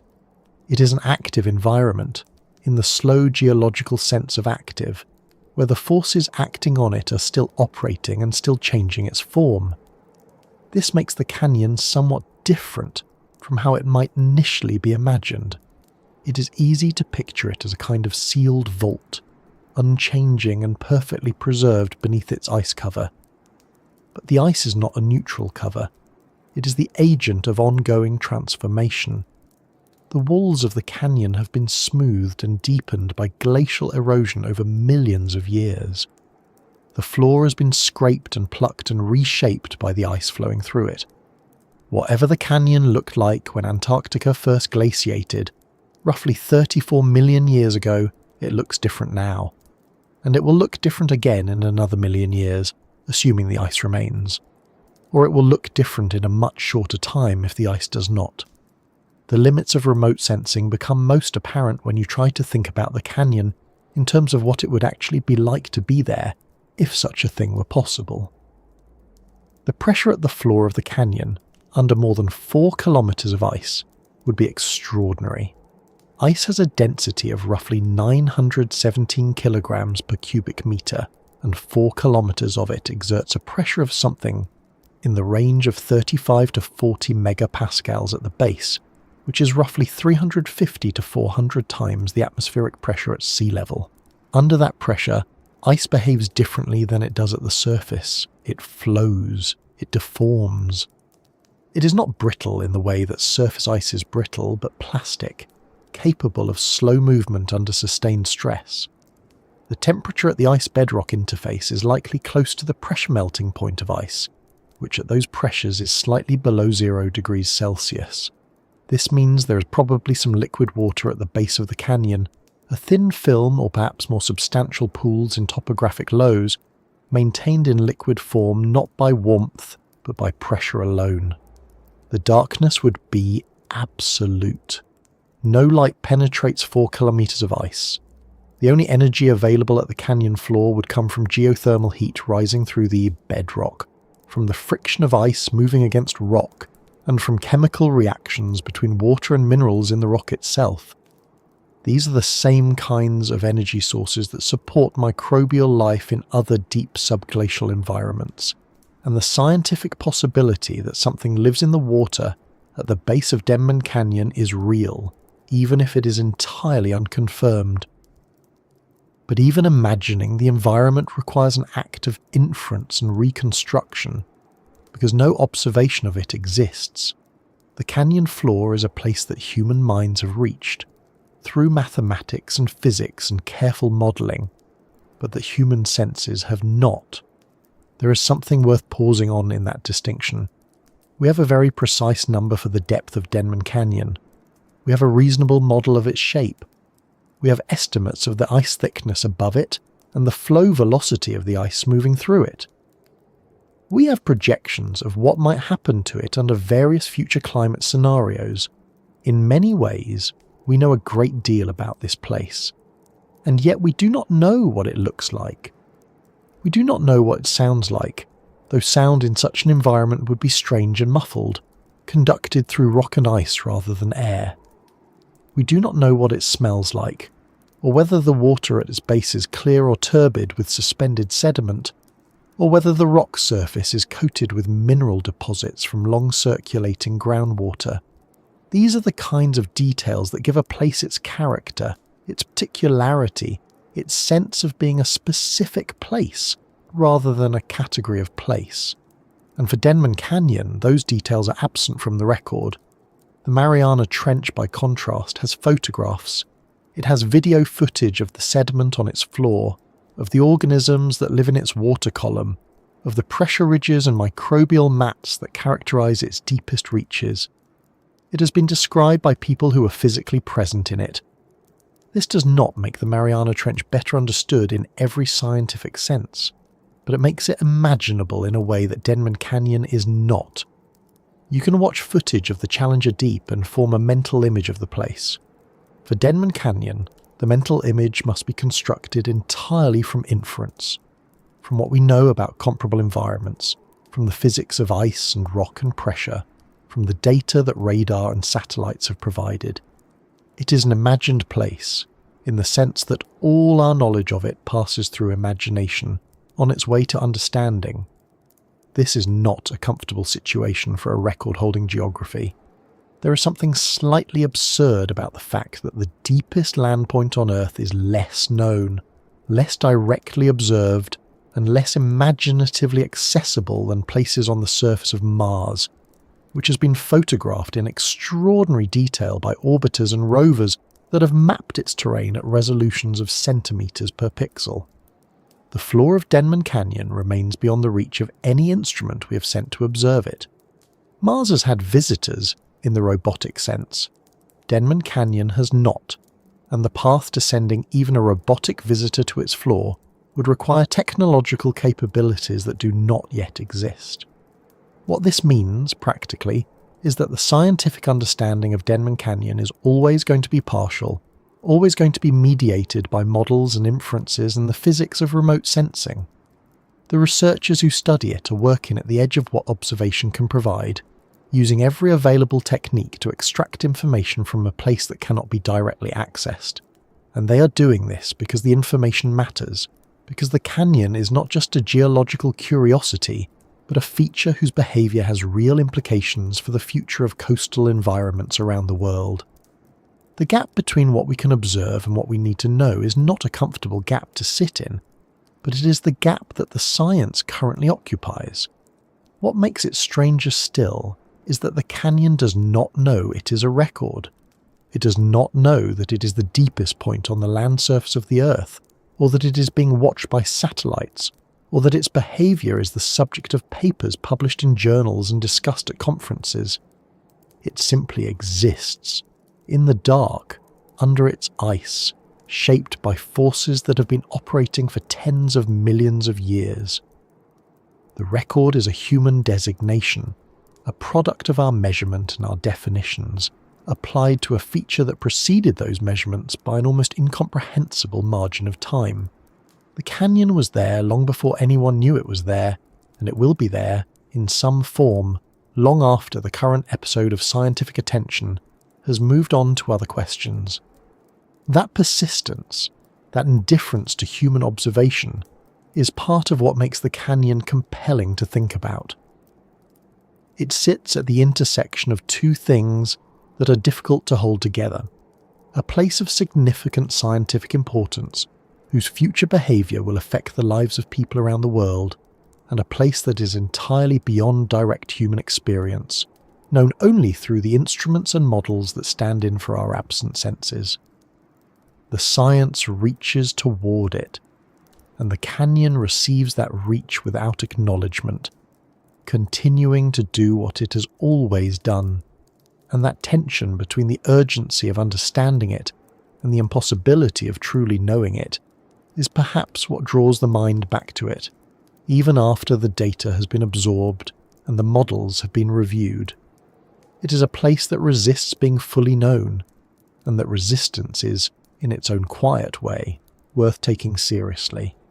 Which brings the story naturally to its ending. Not to a resolution, because Denman Canyon does not offer resolutions, but to the question of what all of this means taken together and what it suggests about the planet we live on and the future that is slowly being shaped beneath its ice. And so, here we are, at the end of a long journey to a place we can never actually go. Denman Canyon sits beneath its ice the way certain truths sit beneath ordinary life, present, shaping everything, and yet not immediately visible to anyone standing on the surface. That was the metaphor we began with, in a way. The idea that the most extreme geography on this planet is not the one that appears in textbooks or shows up in the photographs people share. It is hidden, buried, wrapped in kilometers of ice, known only through the instruments that reach down through the frozen dark and return with numbers. And those numbers tell a story that is both geological and human, both ancient and urgently contemporary. What Denman Canyon represents, when you step back from the technical detail and let the whole picture settle, is a reminder that the Earth is still larger than our experience of it. That sounds like a simple thing to say, and perhaps it is. But it is easy to forget, in an age when satellites map every mountain and submersibles have descended to the floor of the deepest ocean trench, that there are still places on this planet that no human eye has ever seen and no human hand has ever touched. Denman Canyon is one of them, not because we have not tried to reach it, but because reaching it, in any direct physical sense, is beyond what current technology allows. The ice above it is too thick, the conditions too extreme, the logistics too formidable, and so the canyon continues to exist in a kind of permanent inaccessibility, known to science but not to experience. There is something worth sitting within that. We have visited the Challenger Deep, the deepest point in the ocean, twice by crewed vessel, once in 1960 and again in 2012, and many more times since by unmanned systems. We have photographs of its floor, footage of the organisms that inhabit its water column, samples of its sediment. The Mariana Trench is extreme, but it is not unknown in the way that Denman Canyon is unknown, and yet Denman Canyon is, by the definition that matters most to geographers and geologists, the deeper place, the deeper land point, the lower solid ground on Earth. That ground has never been seen. It exists only in the data, in the models, in the inferences drawn from radar pulses sent downward through ice from aircraft flying overhead on cold Antarctic days. That is a strange situation for a record to be in. Records are usually things we can point to, visit, photograph, stand beside. The tallest mountain, the largest lake, the longest river. These are places with a physical presence in human experience. Denman Canyon is a record that exists almost entirely as information, as a set of measurements and a mathematical model of what lies beneath a surface that is itself already remote and largely unvisited. It is a record held by a place that does not participate in being a record. It simply is what it is, indifferent to the designation. And yet the canyon is not indifferent to the forces acting on it. That is the other side of this story, the side that pulls it out of pure abstraction and into something with real stakes. The ice above Denman Canyon is moving. It has always been moving, flowing westward and seaward as all glaciers do. But now it is moving in a context that is different from any it has experienced in the human period. The ocean around Antarctica is warming. The circumpolar deep water that intrudes beneath Denman's floating ice tongue is carrying heat that the glacier has not had to contend with in any recent era.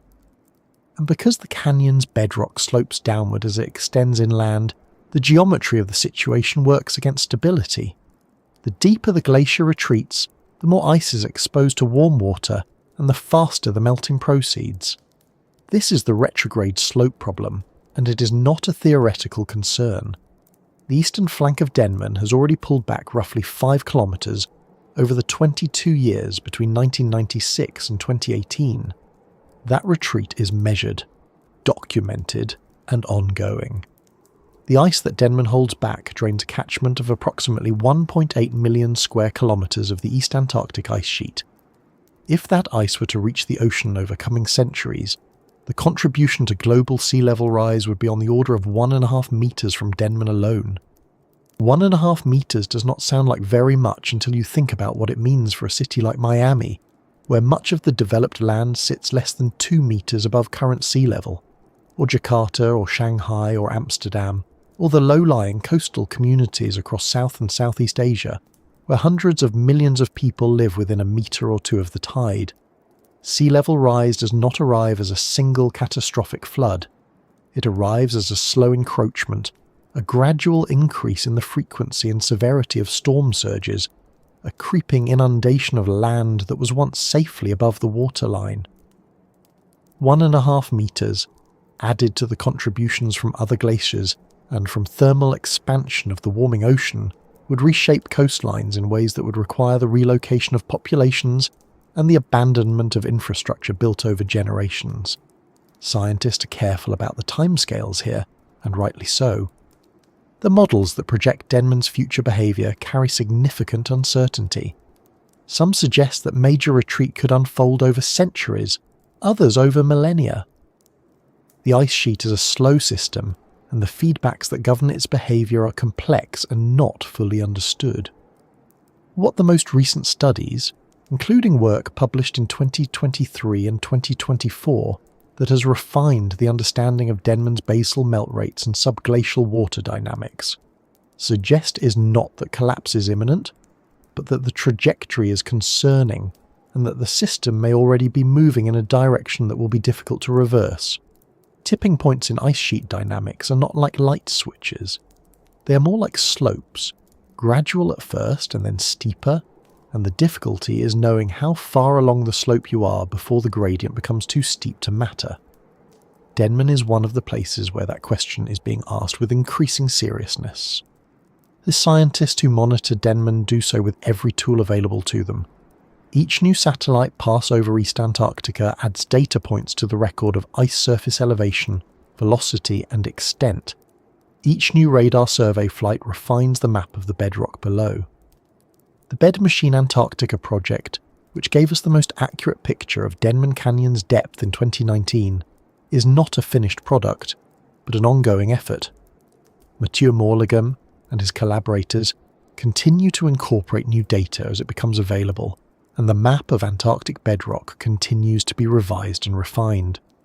The canyon's floor, which was revised to approximately 3,500 metres below sea level in 2019, a number that made it definitively the deepest known land point on Earth, may yet be refined further as additional measurements fill in the gaps that remain in the radar coverage of the Wilkesland region.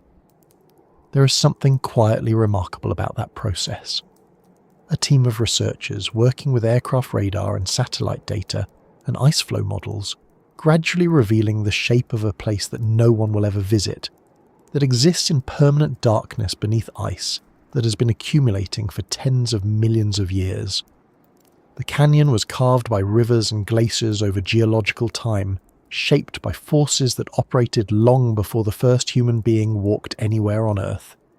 And now it is being mapped by people sitting at computers, processing radar returns, running models, writing papers. The distance between the scale of the canyon's history and the scale of the human effort to understand it is almost too large to hold in mind at once. What the canyon has been doing all along, of course, is simply existing. The ice has been flowing through it, the water has been pooling at its base, the bedrock has been sitting in its ancient configuration, shaped by erosion and tectonics and the weight of ice above. None of this has required human observation.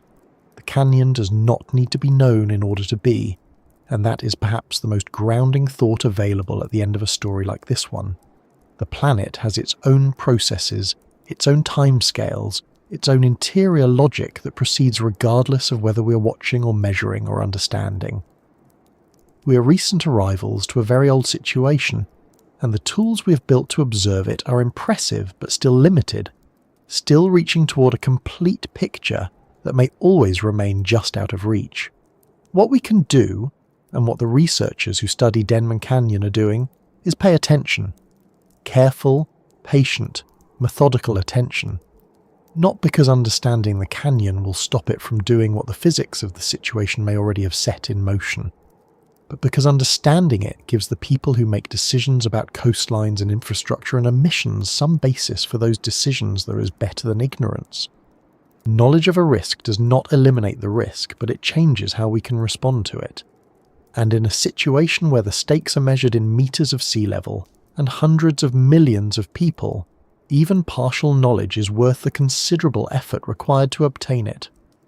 So the canyon sits there, as it has sat for longer than our species has existed, in the dark beneath its ice, in the cold and the pressure and the silence that is not quite silence, because ice under pressure makes sounds, groans and creaks conducted through its mass. The water at the base of the canyon moves in ways that are still being understood. The bedrock holds its shape, fractured and rough, bearing the weight of everything above it. And slowly, in ways that matter enormously to the future of coastlines on the other side of the planet, the ice above it continues to respond to a warming that is happening far away and yet reaching even here, into one of the most remote and inaccessible places on Earth. That is the story of Denman Canyon. Not a story with a clean ending because the canyon story is still being written by ice and ocean and the slow accumulation of scientific understanding, but a story worth knowing, worth sitting with, worth returning to as the data continues to come in and the picture continues to sharpen. Thank you for spending this time here. If this kind of slow, careful exploration of the planet's hidden places is something you find yourself returning to, leaving a like is a small and genuinely helpful way to let this channel know that. Subscribing means you will be here for the next one, whatever hidden corner of the world or the universe we find ourselves in. And if something in this story surprised you, if it was the depth of the canyon, the retrograde slope problem, the fact that the deepest land point on Earth has never been seen, or something else entirely, leave it in the comments. Those conversations are always worth reading. Sleep well wherever you are. The canyon will still be there in the morning.